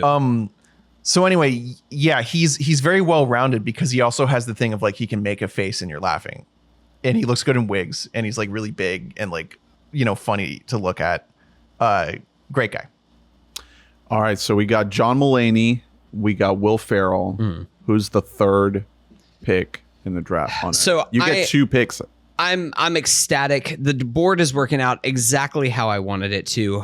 Coming back to me, you didn't want to get your number 1 person on your whole board. No, here's the thing. But like, that's interesting. I would rather have that because I'm going to get number 2 and number 3 right now. I'm going to take Eddie Murphy. And whenever we're talking about who is like the best, not only on SNL, but like 70s, the career 80s. afterwards. 70s, 80s. First season was 81. Listen, here's the thing. Like, you can point to like 6 different sketch ideas, like 10 different sketch ideas, really, with Eddie Murphy. If you haven't done the deep dive, go on YouTube and just do Eddie Murphy SNL, and you will see like an incredible playlist of some of his best stuff. Of course, Mr. Robinson, Gumby is great. It's so his good. Buckwheat. Listen, his sketch with Stevie Wonder is like one of the most like iconic sketches in SNL history. He does a bit with where he's is it Prince with the hot tub? Where is Prince trying to get in the hot tub and he's like singing a little song. He's like, I think it's Little Richard. No, it's Little Richard. Yes. Yeah. He's like, ooh, hot tub's a little too hot. And he actually gets in a hot tub on stage. It's so great. fucking funny. Like, it was one of those things where it's like, oh yeah, no wonder why in the 80s people were like, yeah, no, that he is a movie star. This is the first time that Lorne, because Lorne up to this point was very much like, if you are on Saturday Night Live, this is a full-time job. You're not allowed to do anything else. Like, this is your job. This is your 9 to 5 that you need to be here all the time. Eddie was the first exception to the rule, and one of only a couple in SNL history where he's like, all right, You're going to come in. We're going to tell you what the sketches are that you're going to be in. Now you go back and fill Beverly Hills. You know Cop what? Well, while you this know is what? happening. Lorne wasn't there. These were non-Lorne years. You're right. This is all Norland. So that's partially That's why. right, it is Well, and the that's also particular why, like, he had this runway back then. Like, he's the biggest star in the history of SNL. Where like those years without Lorne, it was his show. Like he was superstar. Yeah, he was the he star. might of have SNL. like kept the show on air, to be perfectly honest. Yeah, no, he was like he is like burned the brightest of anyone who's ever been on this show. Like it was it was the Eddie Murphy show every single week. He like changed the entire game. He's electric. If you watch his old sketches, it's like pure electricity. Yeah. Same with his old comedy specials, where like a lot of the comedy itself hasn't aged well. It's really homophobic. But the performance is just absolutely off. Like it's just pure energy. He's really, really, really good. That's why it was great to see him again. It was because great. like he's still funny, and he's still like a very talented person that like I think. Remember Dolomite, how that was going to be a little bit of his comeback, and then Dolomite didn't quite hit the way that man. we wanted it to. They can't fucking close it. That was tough. I don't even think if he ended up getting nominated, or if he did, it was kind of it just he fizzled got out the really Globe. quick. He got the Globe. I don't think he got an Oscar nomination though, so it just kind of fizzled away. I think it's also like I think he had sort of a similar like arc of realization to Dave Chappelle, where it's, you know, like black men sort of like realizing that they are being used as like a sort of like minstrel show type thing while just trying to perform and just being like the funniest person in the world, you know? And so they end up like kind of receding and going away for a while. Yeah. Which I will say that is one actual interesting thing that the film Saturday Night kind of briefly, albeit touches on with Garrett Morris as the first who made black an appearance. The real guy. He was. Garrett Morris was there sitting down. He was sitting down. Very old. He's old as shit, but good for him. Glad that he was there. I love that I have Eddie Murphy here. My next spot is kind of tough because I know that I'm not going to be able to get both of these guys because they're not going to make it back to me. But listen, we've been talking about it a lot. I just got to take him. I'm taking Andy Samberg here. I'm taking the Sandman, not that one, the Sandman. And with You're that, taking him in 90s, 2000. No, I'm taking him in 10s, 20s because he came in 05, but he was there through 2012. So he had 3 years in the 2010s. So you're getting digital shorts here. I'm getting digital shorts. I'm getting Lonely Island. I'm getting like with my musical guest to be determined, possibly some collabs happening. Is there? Whenever I was thinking through how I'm making this team, I want this to be a cast that could gel together. Yeah, they're going to put on a great show. Pluck them out at each ideal point in time. We're not getting any sucks here. We're not getting anybody who's going to like be like a vacuum. Anybody who's going to be an asshole who's going to disrupt the flow of what we got going on here. Yeah, for sure. Listen, I can't wait to have Sandberg on my team. I think that he is incredible. I think that's him and everything that he has done. He really redefined what SNL was for our generation. Yeah. For actually making the 21st century such a thing. Getting SNL on YouTube, man. Like that stuff. Yeah. Like we overrate now that Lazy Sunday was such a thing. Lazy Sunday was one of the first YouTube videos to go actually like viral. It was massive. Absolutely massive. Yeah. He changed the course of like comedy forever, like more than anyone else in the modern era. Like he changed a lot of it. He's on a boat. He just had sex. Exactly. A lot of it all. So yeah, one thing about him is musical comedy is very hard to do. Yeah. And only a few people are very good at it. So that's huge.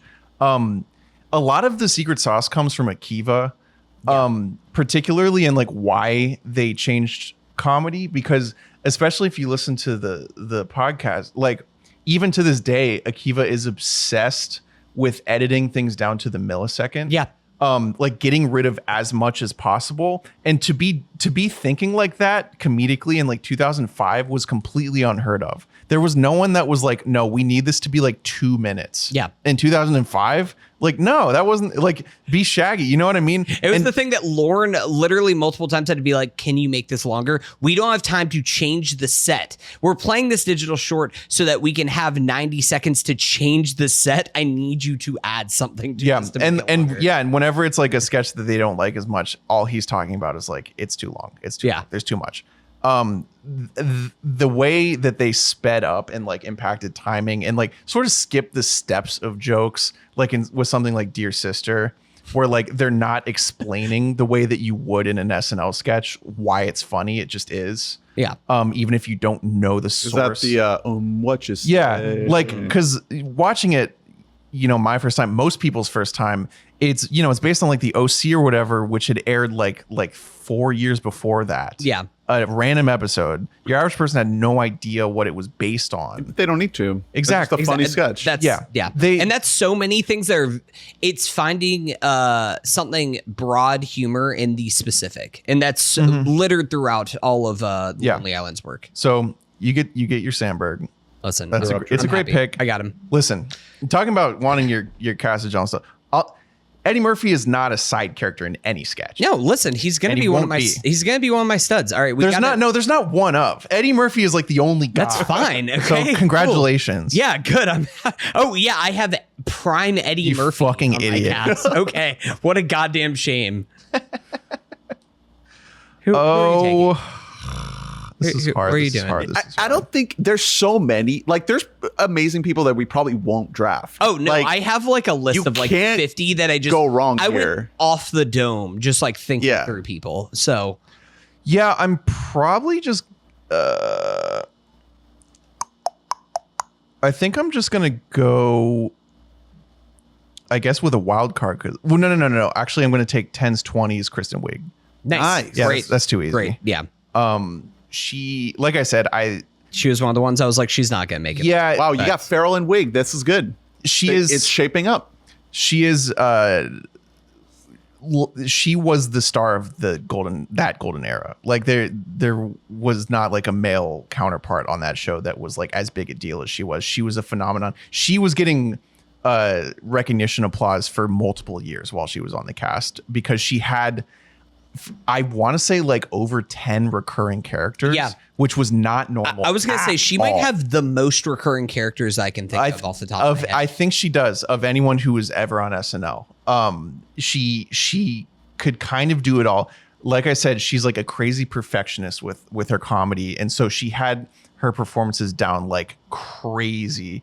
In particular, like she used to do a Weekend Update piece. I forget the chick's name, but it was a character who would come on and was basically a pathological liar who would go on these crazy monologues where she would just say a million things and then just kidding in between everything. You know what I'm talking about? Yeah, I think I remember that. And it's really like the audience is like clapping in like amazement more than they're even laughing. It's like, they don't what understand. what is wrong with you, you monster? But then she has really accessible stuff like the Target lady or whatever. Yeah. And then she has also like the funny ensemble like breaking performances, there were things earlier than the Californians because those got really tiresome really quick. That was when that cast needed to leave, is when they started doing a lot of Californians. They're just making noises. But really she also absurd. could do like the niche stuff, like the digital short where I don't remember her name either, but Virginia Horses. Yeah, Virginia Horses. Just ride on a Express. horse with me. Yeah, she was a good collaborator. Her writing partner Emily Spivey is like an incredible fucking writer. They wrote so many really weird sketches. The character details. So are you getting her on all in these this people draft as well? Writing partner? Yeah, sure. We're being generous. The character details on all these characters are so fucking bizarre, and she was really good at specifics, like with the Target lady. Like the items that she would fixate on, stuff like just the little details were always so like dialed in. I mean, a lot of it just comes from like Groundlings. Groundlings is good at creating like sketch stars. A lot of the other places are good at like getting like actors or like ensemble players in sketches. Will Ferrell and Kristen Wiig both came from Groundlings, and it shows because they both have like very specific, like thought out characters that they brought to the show. They barely show Wiig's audition in the audition episode. You know why? Because you're just watching like a fully formed product. When like I've seen her audition tape. Sure, You're yeah. just watching her, like she's already there. She's ready to go. Like, it's not like, oh my God, oh, you can see it in there. Like, no, she's just doing sketches that were like on the show 2 months later. We've arrived. Yeah, because she was just good. Like, she was an absolute phenom. I think it's easily forgotten because her post SNL career, you know, she's not interested in doing that. She had Bridesmaids, which was a massive hit, but then after that, you know, sort of she's doing her own thing. But she is one of the 5 biggest stars, like sketch stars ever. Sweet. All right, so I get 2 picks here, and we said weekend update. We can do pairs, right? Yep. All right, so I'm taking Tina Fey, Amy Poehler. Yep. In weekend update. That's a great pick. I'm putting them here because I feel like you guys are going to see where I'm going if things work out for me with my cast. And I really want to balance out the weekend update with some silliness, some levity, right? Mm-hmm.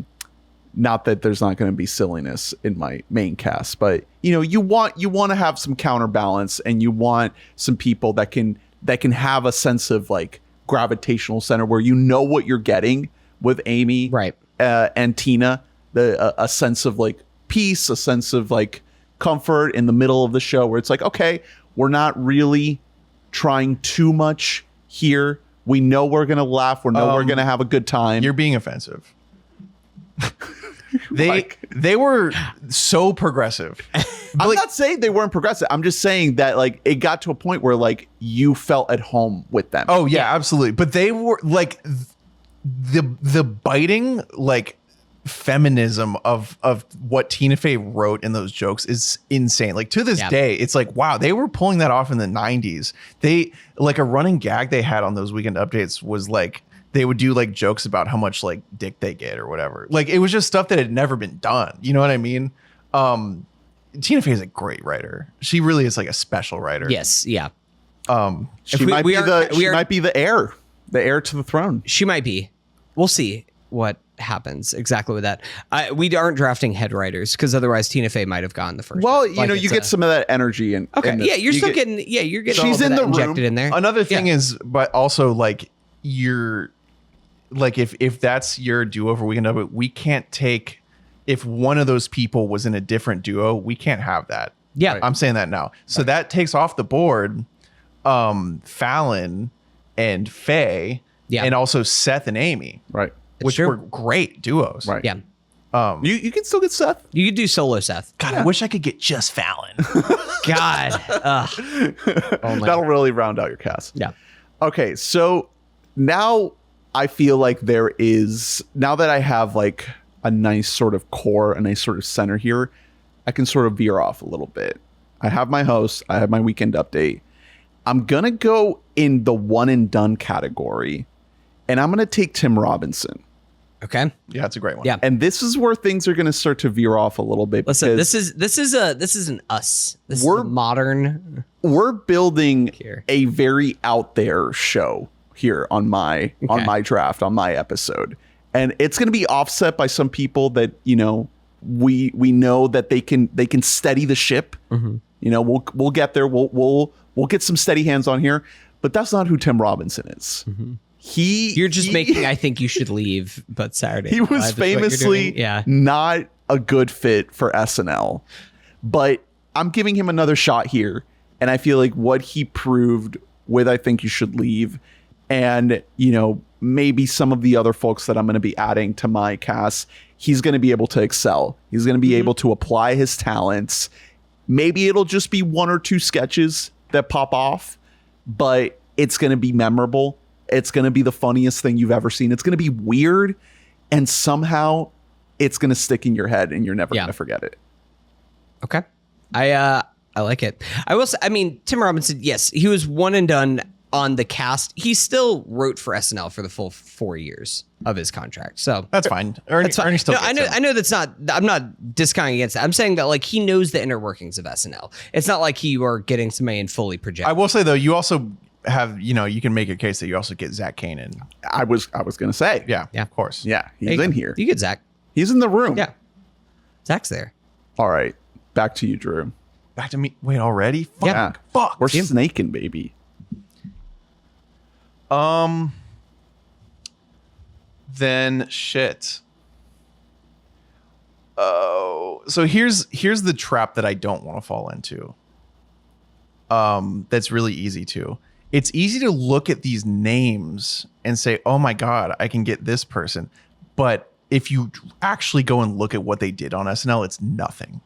Everything they did afterward is incredible. Tim Robinson, I actually like a lot of what he did on SNL, even if it got no love. Basketball. Yeah, but I think maybe we're assuming here that they're going to be writing new stuff. That's kind of there's a little bit of projection. Maybe it's partially taking previously done work because we can bring back like recurring characters and stuff like that, but also there is a little bit of projection. It's the spirit of that's SNL. Fair, they're also, getting together to make something. I'm telling you though, some of these people just like weren't a fit for live sketch comedy. Yeah, that's fair. You know what I mean? And it's easy to look at them and want to draft them. And if you do, I'm gonna say you're stupid and you're gonna do it. Yeah. That is a great point. It's not just about the ideas they bring to the table. It's also like, how do they work on camera? Right. How do they work actually standing there on the stage? Some of my favorite like minds performers ever didn't work fully on SNL. I watched it happen. It didn't work.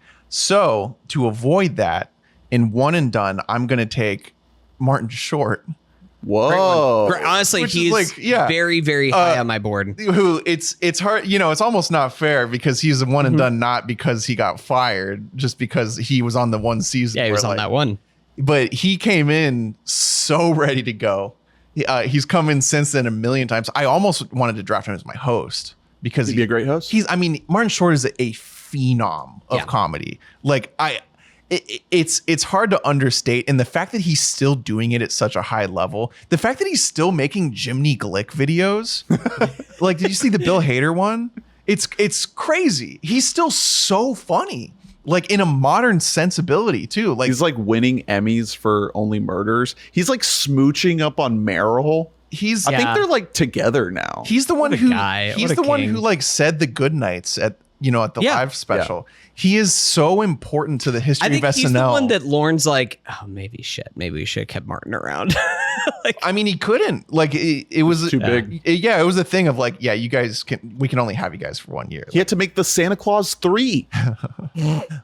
He was only there for 1 year and had like 4 different iconic sketches. The pre-tape Swimming Brothers is like, that was one of the first pieces of old comedy I saw that I was like, this is actually funny. He's such an important person in comedy. I don't want the use to lose him once he's gone. Luckily, he's still around, like doing stuff. But like, he's so important. Like I love Martin Short. Yeah, great pick. He was very, very high up on my one and dones. You get 2. Love that. I get 2. I really thought this guy was going to be gone by the time it get back to me. But I'm excited to take him here. I'm going to go and take Bill Hader. Yeah. 90s, 2000s. Hader is, I think that, people are always going to point to the Stefans and Californians and things like that. But I think that Bill Hader was also excellent playing the straight man, which is very, very important. In an SNL cast, you can't have everybody be zany in every sketch. You need to have people with range who can kind of do a little bit of it all. Bill was perfect for that. But also, he can be on Weekend Update. He can be doing characters, doing some reoccurring bits. He can say what's that name? Like he can kind of bring back some of these different bits that he has done in the past and excel in them. I am getting all of his social anxiety coming with me. So all the behind the scenes vibes. It's okay. The other biggest Andy's there with him and they're boys. So the other biggest piece you're getting is the impressionism. Yes. Like he's a crazy impressionist. I'm crazy talented. I'm just getting him on there just so that he can do like niche 1940s directors impressions that will be for the real heads that know. So I'm putting him in 90s, 2000s. Love that. For Weekend Update, I didn't want to have to go Weekend Update this early, but since you took Tina and Amy, I got to take who my number 1 choice is because I don't want Drew to snipe him. And that's Norm Macdonald. Great pick. Wow. Norm Macdonald he's the best Weekend Update host. Like if you guys haven't seen Weekend Update Norm Macdonald's clips, just look at Supercuts, just go on YouTube and watch it. He is so fucking funny. He's honestly just one of the funniest human beings that like I've ever seen just do comedy. His flat affectation cannot be rivaled by anybody of his peers. It's such a shame that he is He's passed away. That he Yeah. died a couple years ago because he Rip, died rip. fairly young, only in his 60s. But goddamn, he's just an absolute genius. Drew, I think I have to give you a little bit of credit here. I'm pretty sure that you were the one who actually showed me Norm Macdonald in like high school, and I was like, "Who is this guy?" Yeah, absolutely. Yeah, one of the greatest comedic minds ever. Probably maybe like top 5 best deliverers of jokes. Still goes viral online. Incredible Yeah. voice. He also on SNL. It's really interesting because he's one of the only people ever on SNL who didn't care if people were laughing. Right. And Like the audience, the studio a audience. lot of his jokes were getting nothing. And it's crazy because they're very funny, but like they were very mean, very like biting jokes. Not just like the OJ ones that go viral. Like he was like a mean Weekend Update. He really was. Yeah. And he was fucking good at it. And he, every joke he's delivering with like a smile. It's just awesome. He was so cool. Yeah, he's the best. So I'm loving the way that my board is is setting good. up here. It's working out great. Drew, We're here for it, Drew. who you got?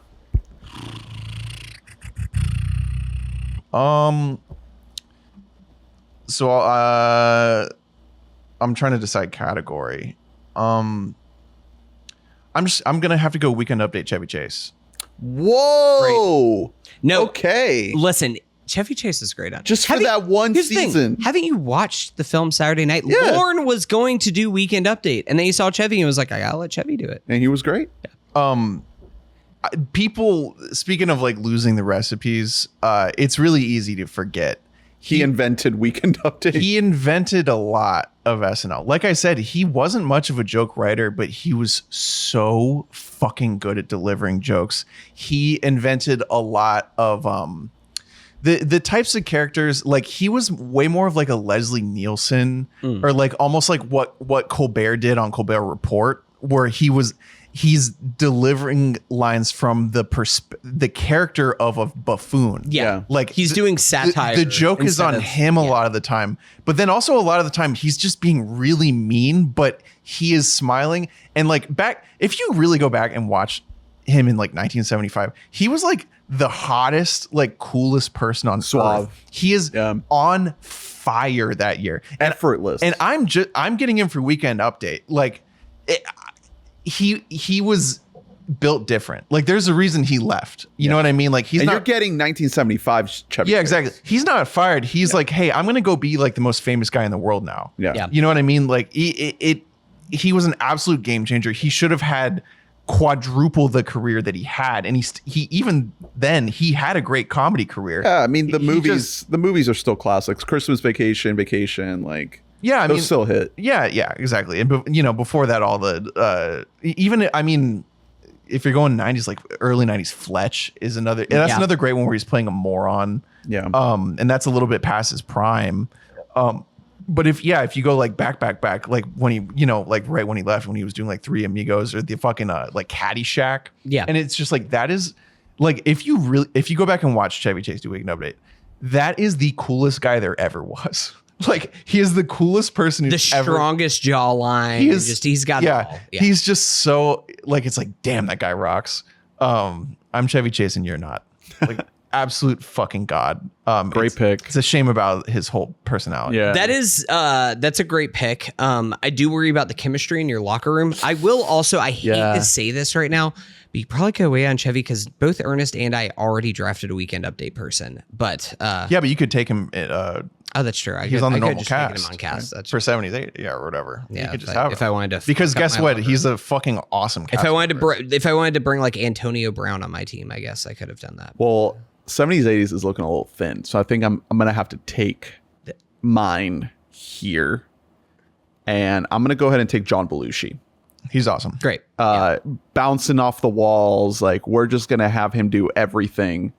We're gonna have this guy pop off. You get the Blues Brothers. We get Blues Brothers, the bee costume, like Well, just- you have to have Aykroyd because otherwise you only have one half of Blues Brothers right now. No, we can Aykroyd's We'll- still eligible to be drafted. We'll figure it out. We can make Okay. it work, I mean Belushi, like one of one. Yes, 100%. One of those guys who you could just not replicate ever. anyone who aspires to be will always feel like, he's just trying to do Belushi. Captured an energy, or I guess embodied an energy that could not be captured, is what he was. Yeah. So just adding a lot of ferocity and hilarious intensity to my cast here.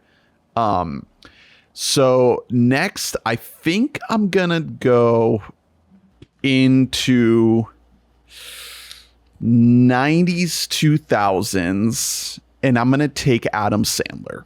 Great pick. Yeah, totally. Yeah. This is late in the draft. Good value. With the guitar, he can go on Update. He's going on Update a lot. Yes. He can pop in for a quick little side character to get like a big laugh in any sketch. You could even try to put him as a straight man if you wanted to, depending on your options here, and he could do it. Like, the dude is versatile. He can bring heart. He can bring levity. Like, there's options here.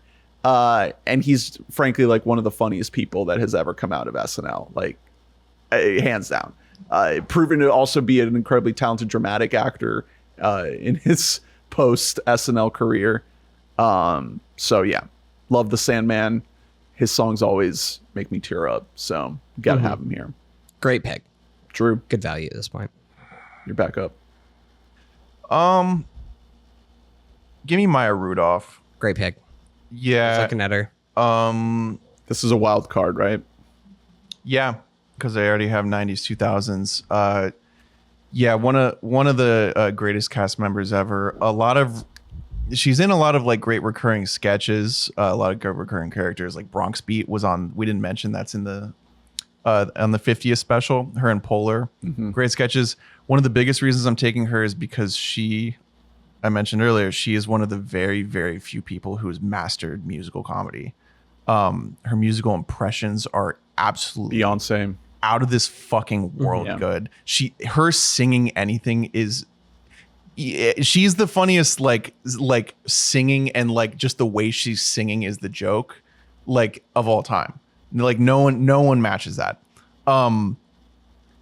Yeah, and then on top of that, yeah, you get impressionism, you get recurring characters, you get the musical aspect, and then you also get an awesome utility player. If you go back to that, she's sort of a tweener in terms of eras. She's at like the back half of like the Farrell years, front half of the new guard years. A handoff player, yeah. And she blends in so well on two completely different casts. And she's just all over all of those fucking episodes. Like, I don't know how many years she was on. I would guess like 6 maybe. And she's everywhere because, yeah, she's game for anything. And on top of that, she's one of the, I would say one of the top 5 people where you don't have to write a line. You can just write like Maya reacts. You know what I mean? So true. Yeah, like she draws laughs out of things that aren't funny, you know, like on paper, because she's like a really special performer. And I don't want to say it, but this means I do get Paul Thomas Anderson. Just like not like doing anything with SNL, but just like being there as my director. No, directing the episode. He just gets to like just sit around, like boost the vibes. Does he go to New York? I feel like he doesn't like going to New York. I don't know. Probably not. Yeah, he's an LA boy. You could fly him in for the night. He comes in just He's so good. So she's nice. She's also I'm in love with her as a pick in general because she's also a great chemistry player. She has really, really close relationships with every single person. Just she a was good in vibe. podcast with. Everyone is friends with her. She's the coolest person who's ever lived. Yeah. My Right. pick. That's a great pick. You get 2 Hunter. Well, there's a few things that just like looking at my cast, I think that I need. The first thing is that I do need a woman on my cast. Right now, it's a lot of dudes. Yeah, where's everyone at with women, huh? Where you guys at? So I got Tina and Amy. Fuck. You did take Wig, who might have been my first pick. I'm going one that I don't know how high she is on y'all's personal boards. I'm taking Rachel Dratch. Yeah. I fucking So another thing we love didn't Dratch. mention is I think the thing that killed hardest was Debbie Downer. Was Debbie Downer. Yeah.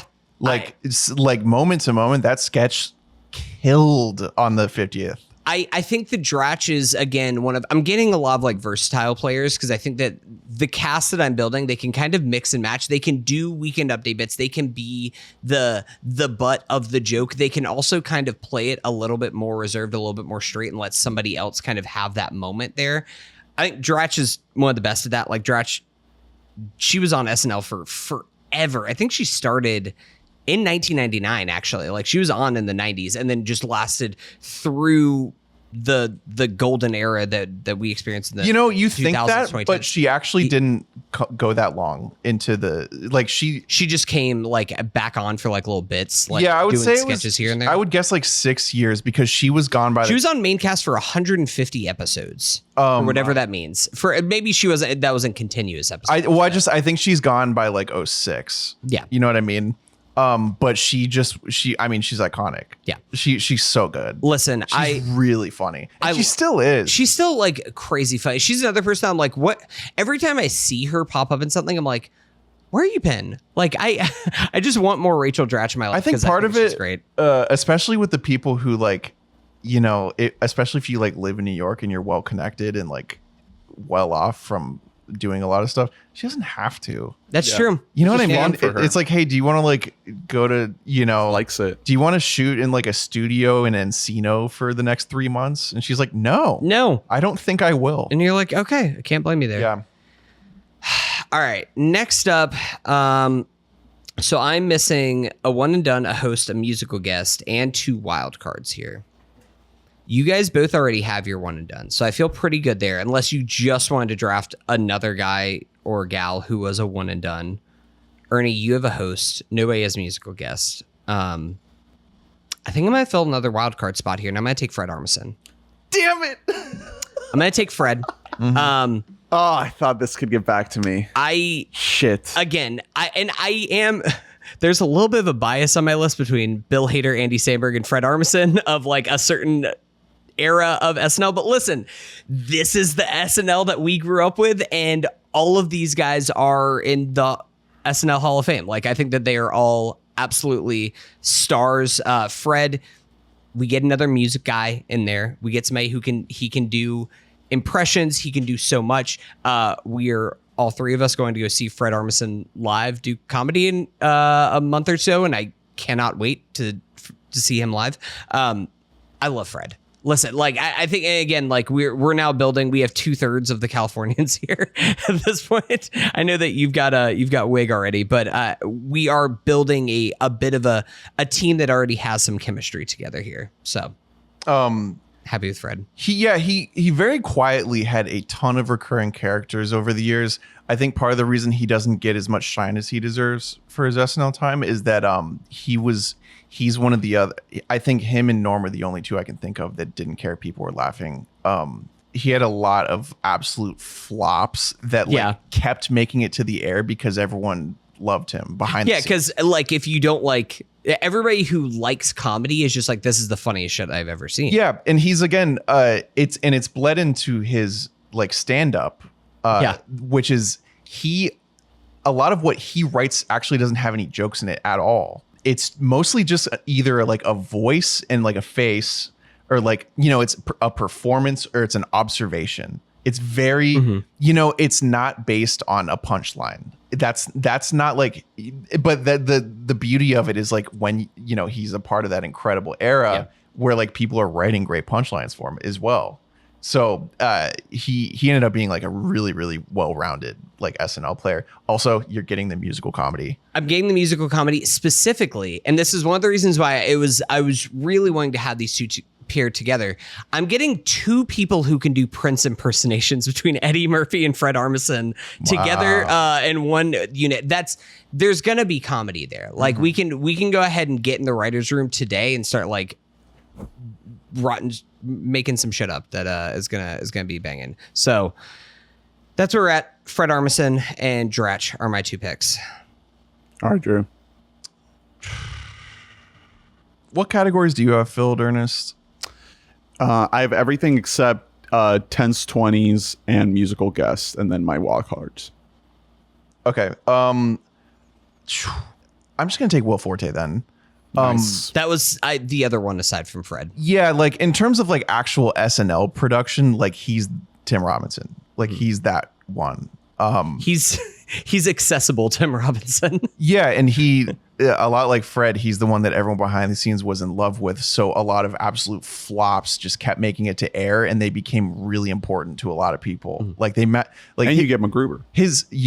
His sketches really, really left a mark on me as a kid, just because they're so bizarre. And again, like they're not written with the structure of like expecting laughs because he's kind of not. His co-writer, who I'm going to go ahead and take, is John Solomon, co-creator and writer of like every single episode of I Think You Should Leave. Nice. Oh yeah. Along with, So he's in the room. he literally, like, if you go back and watch Will Forte, he is the Tim Robinson of like the best era of SNL. He was doing the really weird stuff. He's always playing a very intense character who's really stupid, super intense, overacting like crazy. He's sweating like there's veins coming out in his face, overacting, playing like an absolute moron. And like even the forgettable ones are very memorable to me. Like there's an episode from like 04, 05 when like Dane Cook was the host. And the last sketch of the night is a Forte where like Dane Cook and Will Forte are playing guys who like refill water jugs, like giant water jugs, and they're in his apartment, and they have clearly just drank like hundreds of water jugs, and they weren't supposed to. And then like Kristen Wiig shows up, and she like knocks on the door, and they're like, "Oh fuck!" And they hide them all, and then she comes in and ends up opening that door. And oh my god! Yeah, and they just keep pouring. Yeah, exactly. Out the it's like a 3-minute long joke of like they clearly have someone like above the stage just throwing water jugs out for like 3 full minutes. That's like they came together bit. Yeah, it's some of the weirdest stuff you've ever seen. A lot of them have gone viral after the fact, like the spelling bee sketch, or the Q L X M N O A B G G G G G, or the even more recently the dancing coach sketch with Peyton Manning has gone viral. That was lost to the sands of time for so many years, and I spent years trying to find it because the music in it is copyrighted apparently, but it's resurfaced, and as a kid I thought it was the funniest thing I had ever seen in my life. I will say, I meant to mention this with the Fred Armisen, but the same thing applies to Will Forte. Both of them have a gift for just talking and just not breaking, and that being like the funniest thing in the world, where like the joke is that they just kind of like they just keep talking and they just won't ever stop, and they just have like no train of thought, and they just keep going, and like that is the entire bit is just that. Both of them have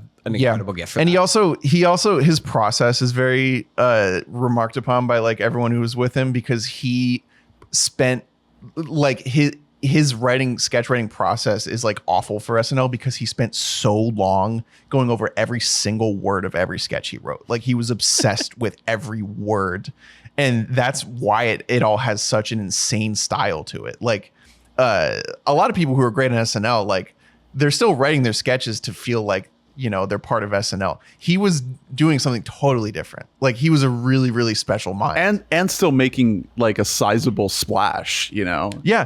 That's the thing. He got on air because Lorne had like a soft spot for him. Yeah. He would always, I've heard multiple people, like this is from years ago, say that it was famous to be like, is there enough Will?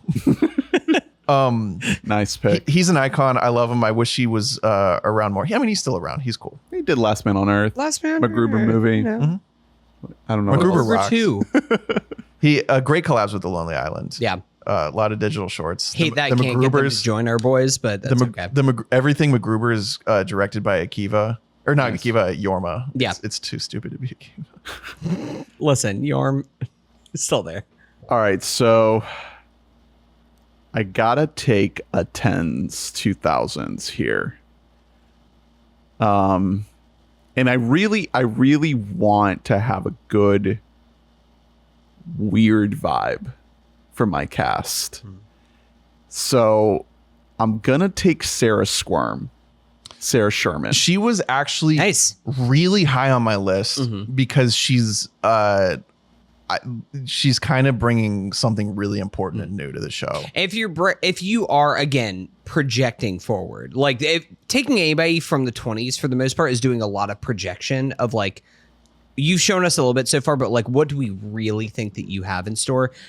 She's like right near the top. Yeah, I mean, just seeing her do Nosferatu, just seeing her do like these weird fucking out there bits. Yeah, she does like body horror on SNL. Yeah. You know, And she does crazy Bring shit. that Eric Andre sensibility to Saturday Night Live. And she can be the straight woman too. Like that's kind of what I'm looking for here. That's what surprised me the most about her is that she's really good just like playing like, you know, a blonde girl in a sketch or whatever. Like she delivers lines. She can hold it down. Yeah, she pimps jokes. You know what I mean? Like she does the dirty work. Yeah, and then, you know, having like her mess around with like Mulaney and Tim, it just trying to come up with weird ideas for sketches. Like that's really what I want here. Throw Sandler and Belushi in there. Like they're gonna be coming up with some cool stuff. I'm surprised she hasn't. Maybe next season of I Think You Should Leave, because I'm kind of surprised she hasn't been on yet. I mean, maybe she'll get her own I Think You Should Leave. You know, that's a possibility. I think she will.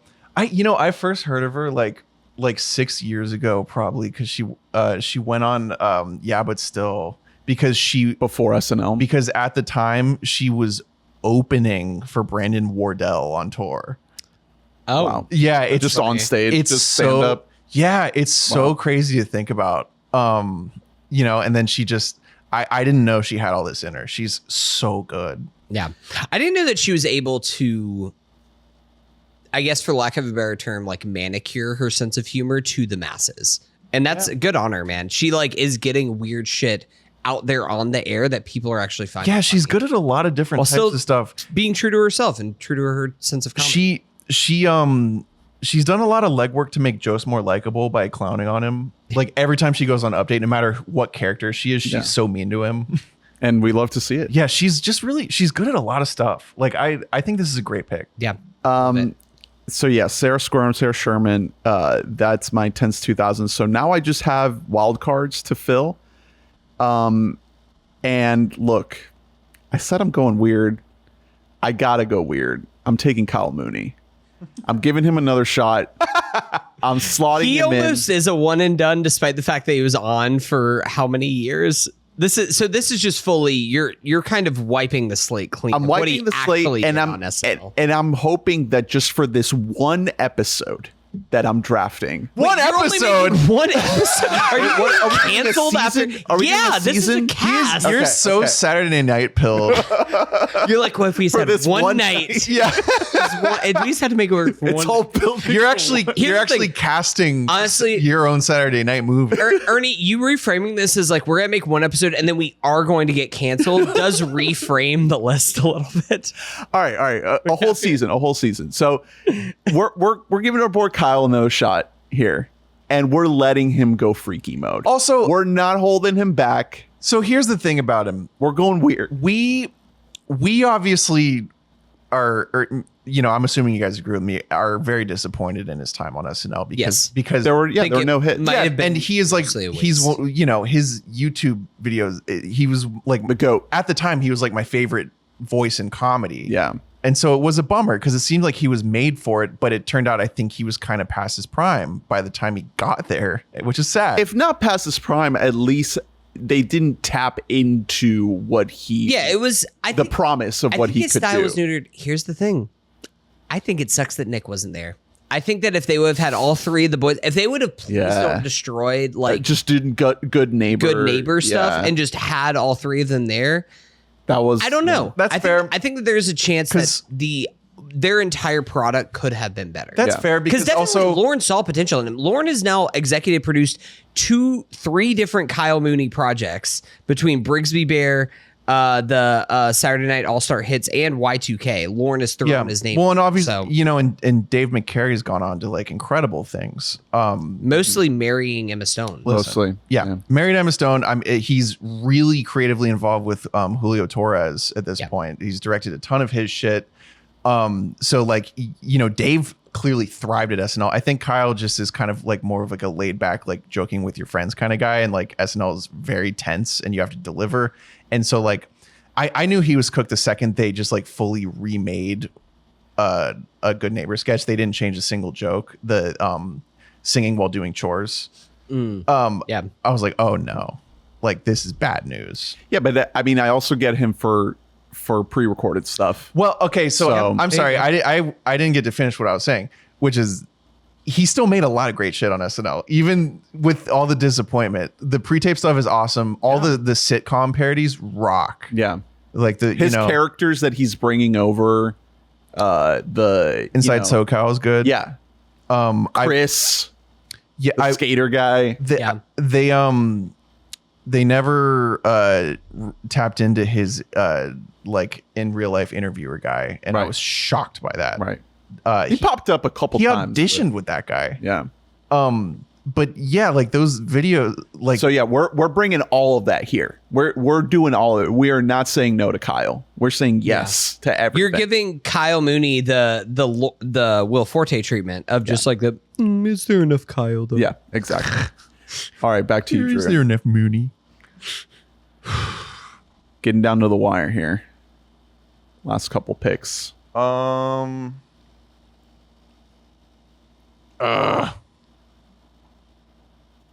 Basketball, give me the ball because I'm gonna dunk it. You got to learn the melody first before you get Tim and Kyle together. Basketball. Tim and Kyle just in a room together. It just seems come on, so man. I like that. It worked out. That's what I was hoping for. I don't know if this is like going to be on NBC primetime successful. Is my SNL one note primetime? Yeah. 11:30 p.m. Yeah. Sure. I'm just making sure my timeline works. Yeah, perfect. Okay. 70s, 80s Phil Hartman. Nice. Oh, damn it. Yeah. I almost took him in the last round. Great pick. Yeah, Great pick. if I didn't get Bill Hader, I was going to need to get Phil Hartman. Mm-hmm. A lot of what they gave the show is similar. Phil Hartman is like the it's at this point it's like it's almost overplayed, but he's the greatest utility player in the history of the show. And on top of that, I think what gets forgotten is he had really, really great starring performances. Mm-hmm. I'm getting his voiceover. Like anytime I do any sort of commercial, you just get to just cut to Phil. His voice is fucking incredible. He's so fucking funny. And you're getting that sort of, I needed someone like this, which is the guy who's good at playing a not serious in the vein of Will Forte, but serious in the way of just like acting like everything is normal. Like he's really that's how he sold sketches. Is he was very, very good at acting like everything happening around him was perfectly normal. He's so talented at that. And this sort of getting him sort of frees up Farrell to do a little more, because Farrell did that role as well as being the star of stars. Now he can focus on being our star. Him and Wig are just carrying. And Hartman is able, you know what I mean, to sort of fill in a lot of blanks there. He's so cool. Like if you really go back, like watch like Unfrozen Caveman Lawyer, he committed so hard like in the 80s, you know, to bits that were like really ahead of their time, because they were written by people who were way ahead of their time, like Smigel or whoever, and like Jim Downey, who like if we were drafting writers, I would probably take. But yeah, what a great dude. Rest in peace. Fuck Andy Dick for getting his wife into cocaine and making her kill him or whatever. Yeah, that's what happened. That actually is true of what happened. It sucks. I really want Phil Hartman. That's a tremendous value pick to be this late in the draft, because he is an all-timer. He can play so many politicians. Yeah. With his stupid fucking face. Can we still do Bill Clinton impressions in 2025? Oh, absolutely. Yeah. Can we still just call him up to just do his bill? Because his bill is iconic. Cold open every episode. Bill Clinton. It's just Bill Clinton. Like, Bill, what are you doing today? Just cut to you. All right, Hunter. Okay. Got 4 spots left to fill. I got my one and done host, musical guest, and wild card left. be honest, I still have a ton of names on my list that I would be really happy coming on my team. So instead, I'm going to go, first of all, I'm going to look at the host category, and I'm going to take who I think is the best host to ever do it, and that's Steve Martin.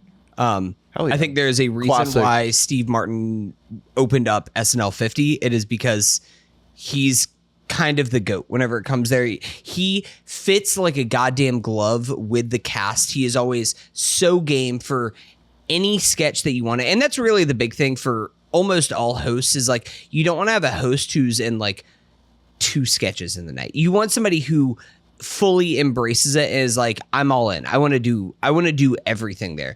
Credit to, again, going back to the SNL docu-series that they did, the writer's room one, I was really impressed with Bad Bunny. Bad Bunny is just like, I want to just be involved in stuff and like kind of be the musical guest. And be the musical guest. That's which hard. Now you're doing double duty, and also English isn't your first language. So you're like upping the difficulty another level. That I gained a lot of respect for him there. Bad Bunny. But Steve Martin is just the absolute king whenever it comes to hosting. Every single time that he hosts, he never disappoints. Love having him here. What's your next pick? I think I'm gonna go musical guest. Nobody else has a musical guest right now. I'm between 2, and I could go for someone who has like more reps live, or one that I think is probably the best performance in SNL history, or at least up there. And I'm gonna do it with the latter, and I'm gonna take David Bowie. Wow. I'm taking prime Hell 1979 David Bowie as my musical guest. If you guys haven't seen it, he plays, I know that it's, he plays, excuse me, the man who sold the world. Oh. No, this is pre-Heroes. 1979, Man Who Sold the World, TVC 15, and Boys Keep Swinging. Absolutely incredible performance is him going full Bowie with the costumes, with the whole band together. Beautiful. I just having David Bowie on SNL again. We're talking about getting artists either on the come up or while they are at their peak. This was no exception. Yeah, absolutely. Happy that I could end up with those 2 picks right there. All right, So Drew. Steve Martin, Dave Bowie. Back to you. Ernie, what do you have left? Musical guests and 2 wild cards. Oh, 2 wild cards. Shit, I'm scared. I definitely left 2 wild cards in particular that I think at least one, if not both of them, are going to be gone by the time it gets back to me, but that's okay. Give me, let's keep things simple. Just give me Nirvana. Nice. Musical guest. Yeah, like what is this? One of the most There you go. iconic. Again, talking about iconic, just like one-time music performance, but they just brought the fucking house down. Yeah, and if I'm having, they bring a wild card element where like, this is a new performance and things could go really crazy. Yeah. Like they could. You have to tune in for like several reasons. They could be trash. Like it could be just Kurt screaming. Like they could wreck all their shit, or they could go acoustic, MTV acoustic mode. Maybe what I mean? one song is acoustic, the other one. Yeah, that's sort of mostly what I'm thinking of. Yeah. Is that because they had the one awesome SNL performance, but their like MTV Unplugged is, I think, arguably the most iconic television music performance ever. I don't actually think not arguably. It's the only one where like all the songs are on the radio. You know what I mean? So they have that in them. Well, they did. I will just say that you did have the opportunity to go like, I guess you're in the middle, but you could have gone like, I don't know, like Donald Trump host Rage Against the Machine musical guest. Something, just pair those 2 together. Well, I can Okay. I can make my host like Courtney Love. Okay, there you go. Jesus. Man, if you have the most rancid, like behind the scenes vibes if you do that. God damn, with Chevy. No, by the way, Which Chevy is just actively just well, trying here's why I'm happy with Chevy. He's just doing Weekend Update. I'm not letting him near anything else. I have bad news. Chevy is sneaking his way into every person's writer's room. He's giving cocaine back to Phil Hartman's wife. No, Chevy. No, fuck. Damn it. I lost Phil. God. Yeah, you're losing him halfway through the season. Right, yeah. He didn't even get to do Toonses yet. No. He's gone. Oh man. But yeah, give me him. All right. So back to me. Okay. So here's a question with Nirvana. Can I? Nope, you can't take Dave Grohl. Nope, off the board. You drafted a Dave Grohl one. Were you taking Foo Fighters? Is that where you were going to go? You should horrible. This is a horrible situation. Well, I'm not gonna. I was gonna tell you who you should take. I'm not gonna tell you who you should fucking take. Man, I was gonna pull the trigger on musical guests here, but you fucking undercut me. Listen, if we can't double dip on other things, you also can't double dip on the Dave Grohl. I will say I'm glad that Dave Grohl got drafted. Dave Grohl need to be represented in the musical guest list somewhere. Let me tell you one more thing. I thought I could get him. It's really hard not to draft Kanye. Because like for my money, him and one other that hasn't been drafted are the most iconic musical guests of my lifetime. Even when Kanye wasn't good on SNL, it was crazy. Like you still wanted to tune in. Yeah, like whatever he was going to do. Like watching him do like Love Lockdown when like no one knew what 808s and Heartbreak was going to be like. It was like, well, he can't sing, but this is like really interesting. Yeah, like I've never seen someone just do all.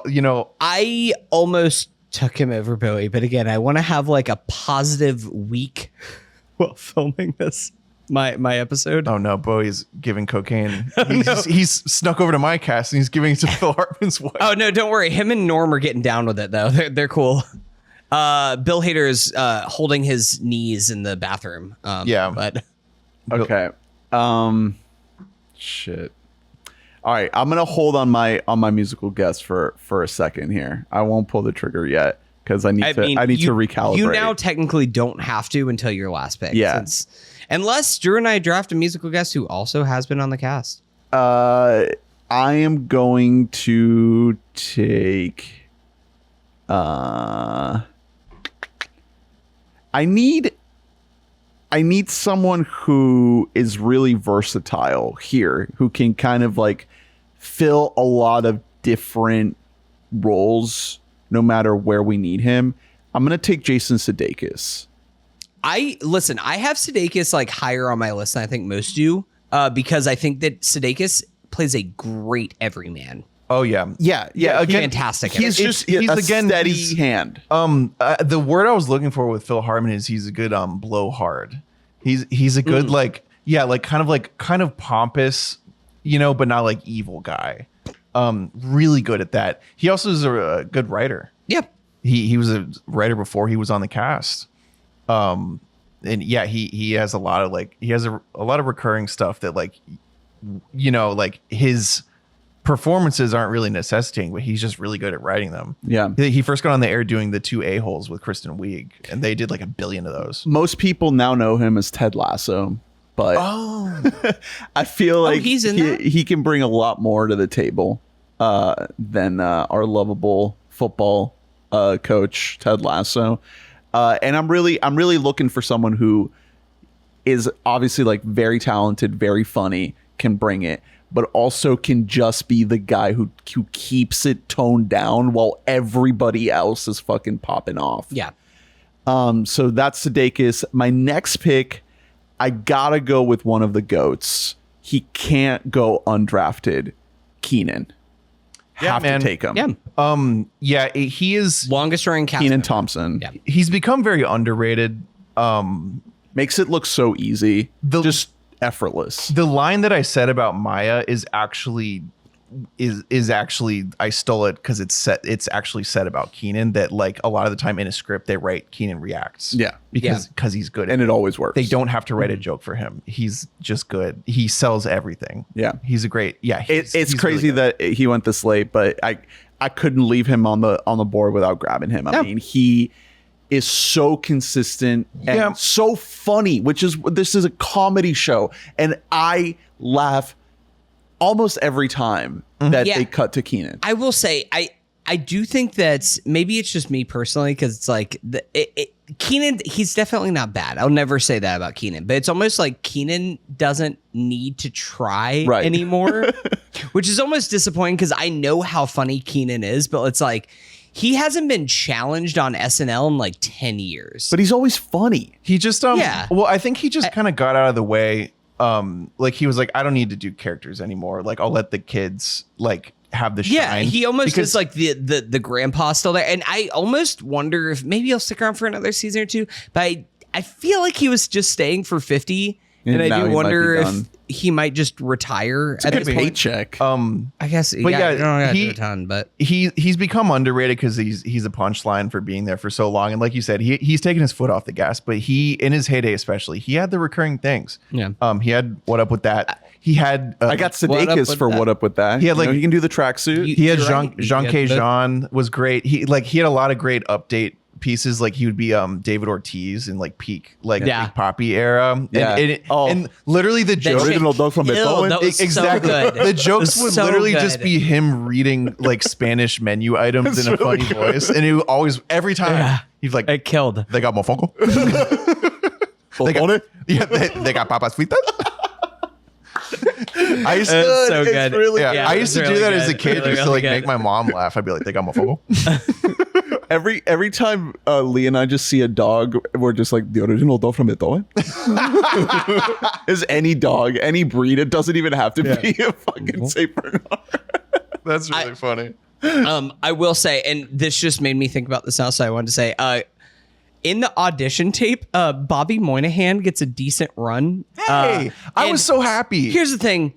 I felt really bad after seeing Bobby Moynihan because he doesn't look like he's like doing the best right now, like No. post SNL. He's just He like, is man, drunk I uncle." missed that. That like he almost wishes that like maybe he should have taken the Keenan route of like maybe I should have just stuck on SNL forever. He's another one who like said publicly that like in his later days he got out of the way and stopped doing like That's what it made me think about. Yeah, he stopped doing his recurrings, and he was really good. I think one thing that was going against him is people just wanted to put him in like the classic fat guy role for SNL, like the Belushi Farley, the physical comedy role, and he's not a physical comedian at all. He's like a line deliverer. And he's very good at it. But hey, we got Drunk Uncle though. Yeah. In the 50th. So that was cool. and Drunk Uncle like killed. Yeah, Drunk Uncle was fucking hilarious. It did, I think, second best behind Debbie Downer. Yeah. Drunk Uncle. So good on him. He also he's sort of off to the side featured in the Franco documentary because that's the first year where they bring in a few people who don't work. Like it's mostly just Casey Wilson, and I think Abby Elliott. That's the year they come in and they both flame out really quick. And he's brand new and he's so anxious and he's like smoking cigs like in his office. And he's like, yeah, it's really hard. Like you come in here and like everyone on this cast is really fucking good. This is scary. Like he just says that, it's really cool. Back to you, Drew. Okay. Is this your last? Oh no, you get one more after this. I get one more after this. Mm-hmm. Okay. I'm saving host because I know no one's taking. You have the last host, so you can wait on host, and Ernie could have waited on musical guest. So, give me Gilda Radner.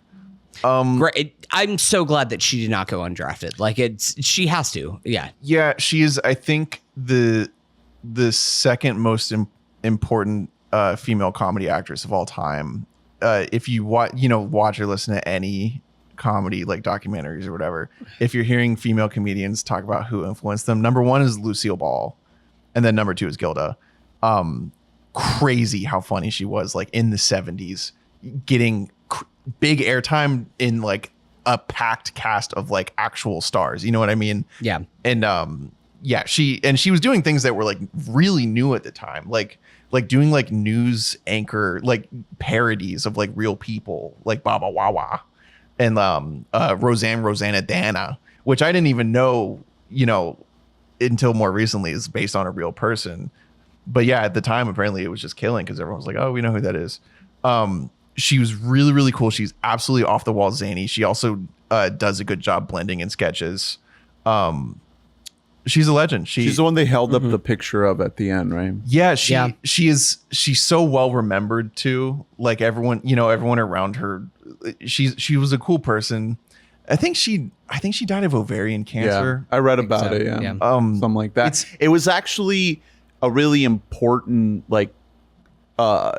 marker in like the research of staging ovarian cancer for women because she was famous, it brought a lot of like awareness and attention to it, to like women like, trying Yeah. to get it diagnosed early to survive it. Yeah, she was so good. She's another person where if you go back and watch the original cast, you're like, wait, people knew how to be funny back then? That's insane. And it was like a different kind of funny. Like it was like she was very daring. You know what I mean? She was bold. She made like big character choices. And they worked a lot. So shout out to Gilda. Like I said, I think she's probably the second most influential female comedy figure ever. Sweet. Great pick. Bring us home. Last two picks here. I have a one and done, and I have a wild card left. I'm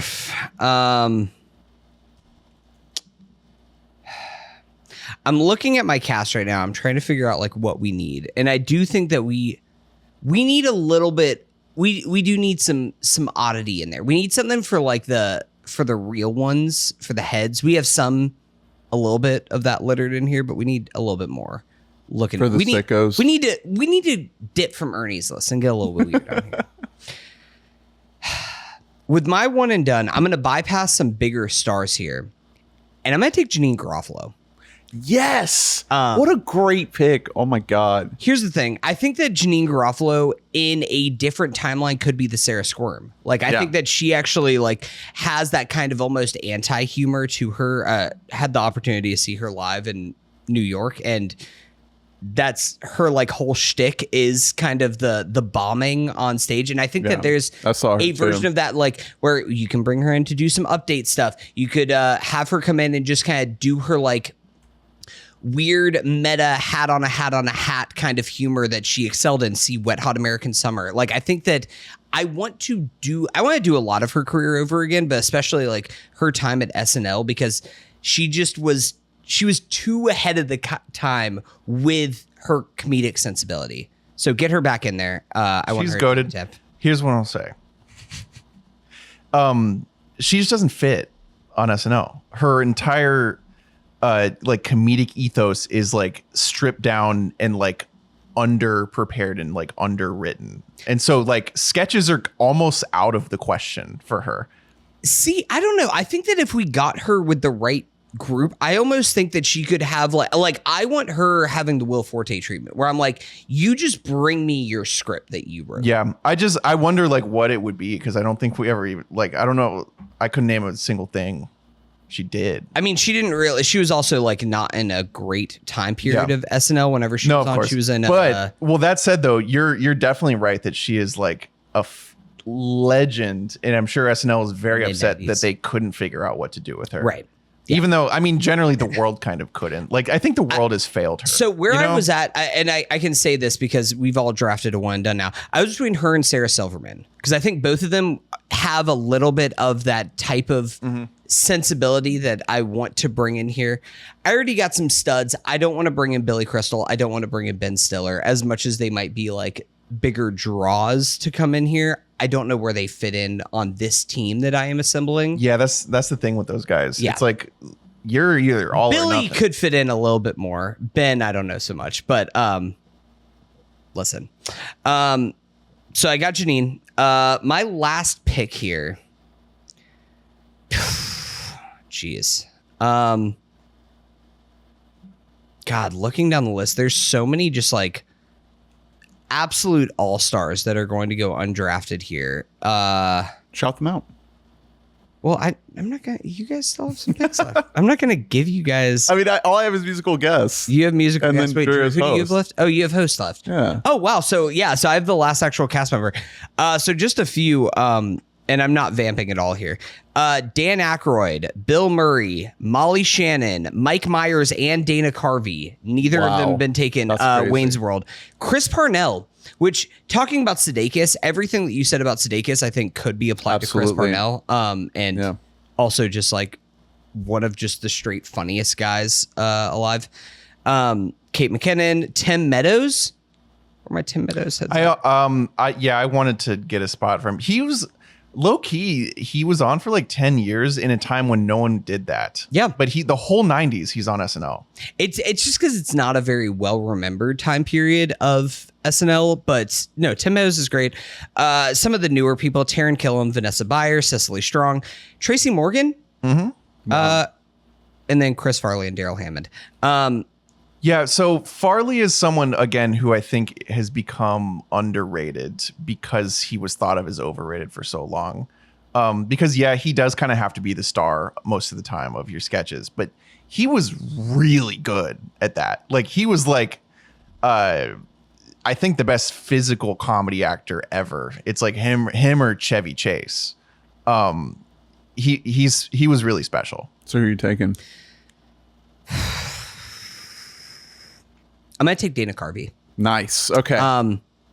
It's tough. It's start taking one half of Wayne's World, and you're taking Dana Carvey over Mike Myers. But I think that it's kind of the better I half. kind of think Dana Carvey was better on SNL. Dana than Mike Carvey is Myers. one of the 5 biggest stars on SNL ever. Yeah. Like he owned the show for a minute. I think that he needs to go drafted.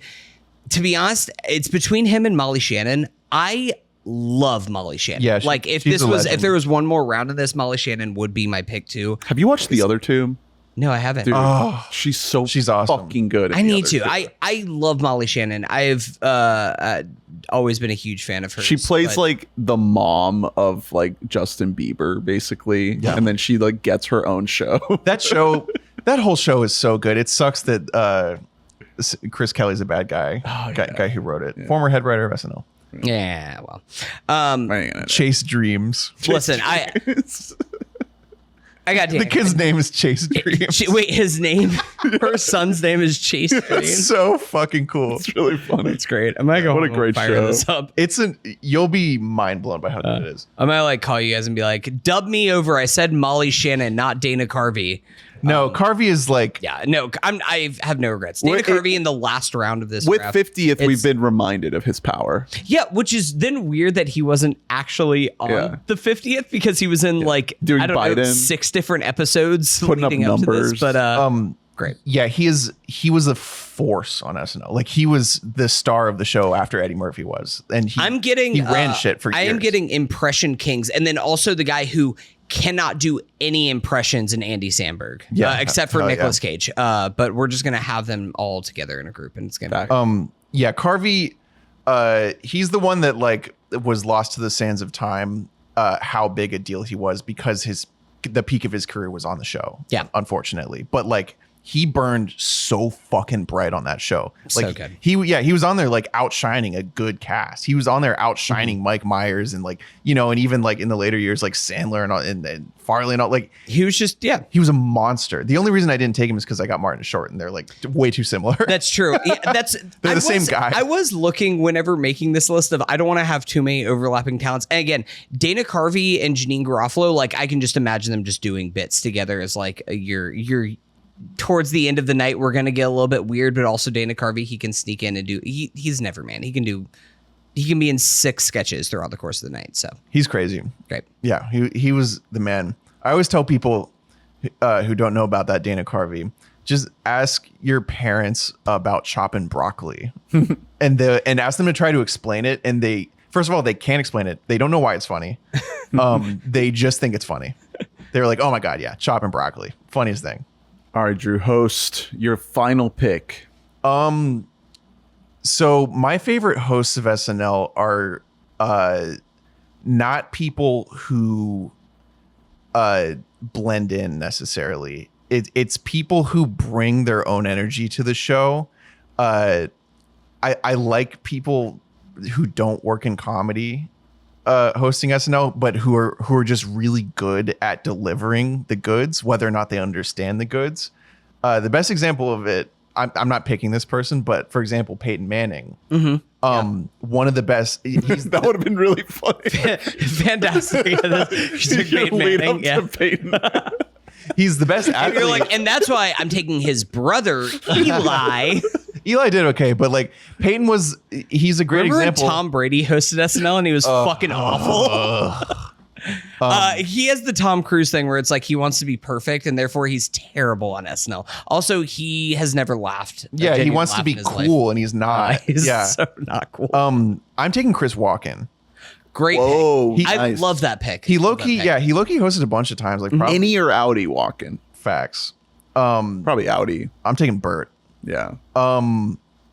He hosted Turturro ever hosted? He hosted probably like 5 times. Like dating back. Like he hosted, you know what I mean? Like because I think he got his Oscar in like the 70s and then he Deer was, Hunter. yeah, and then he was like on the map. 79. But he also wasn't like too big. I don't know. It always just struck me as a really cool thing that Chris Walken, Oscar winner, would make time to go and host SNL.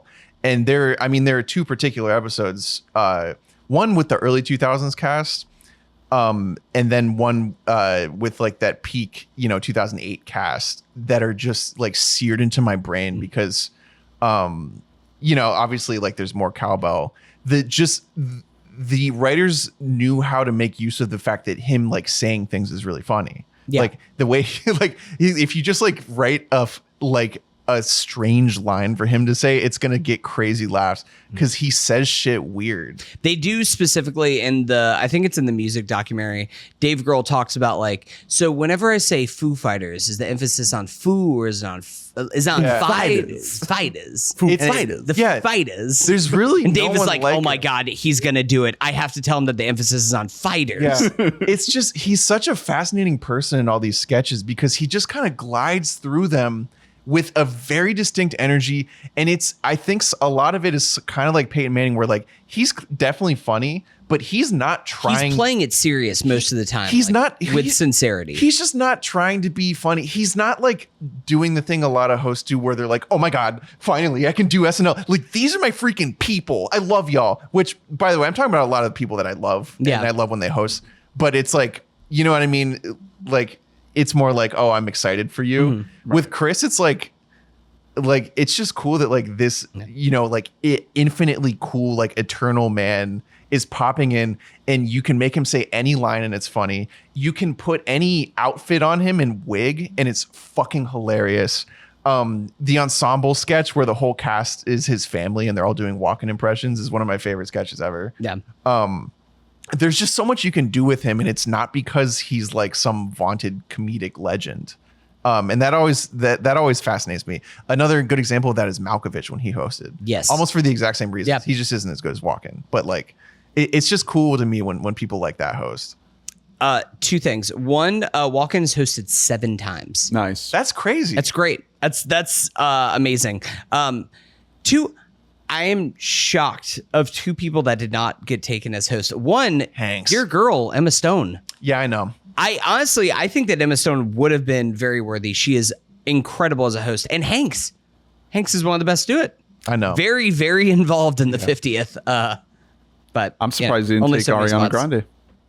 I think Ari is, again, if we're doing more projection going forward, Ari is going to be hosting a bunch. Her episode this season was the best episode in years. Yeah. Yes. Agreed. She's awesome. All right. Well, last pick is my musical guest. I really wanted to take them Crooked Vultures and just like that go would have been with so my cool. fucking weird mandate Oh, that would have been so cool. but I couldn't fucking do it. So I'm still going to go a little weird. I'm going to take one of my weirdest guys that I got, Tom York. I'm taking Radiohead. Yeah, dude. Nice. There you go. Absolutely. Come on. When did they play SNL? It was around Kid A. Yeah, Kid A. That's what I was thinking. Yeah. They haven't really put out much music since, but it was like, I think they did National Anthem as like the big one. Yeah. All right. Well, that's the draft. SNL 50. We did it. We celebrated. We drafted. Let's recap. I took in 70s and 80s John Belushi, in 90s 2000s Adam Sandler, in 10s 20s Sarah Squirm, in Weekend Update Tina Fey and Amy Poehler. John Mulaney is my host. Radiohead is my musical guest. My one and done is Tim Robinson, and my wild cards are Kyle Mooney, Jason Sudeikis, and Kenan Thompson. Drew, you took Phil Hartman in 70s 80s, Will Ferrell in 90s 2000s, Kristen Wiig in 10s 20s, Chevy Chase for Weekend Update. Chris Walken is your host. Nirvana is your musical guest. Your one and done is Martin Short. And your wild cards are Maya Rudolph, Will Forte, and Gilda Radner. Woo! Very good. Hunter. In 70s, 80s, you took Eddie Murphy. 90s, 2000s, Bill Hader. Come on. 10s, 20s, Andy Samberg. Norm Macdonald is your Weekend Update. Oh! Steve Martin is your host. David Bowie is your musical guest. Yeah. Your one and done is Janine Garofalo. And your wild cards are Rachel Dratch, Fred Armisen, and Dana Carvey. We did it, boys. Great drafts. Good job, everybody. Good job by us. Just to shout out some people who haven't been mentioned. I really like a lot of this newer crowd, like James Austin Johnson, Bowen Yang, Ego Woodham, Andrew Dismukes.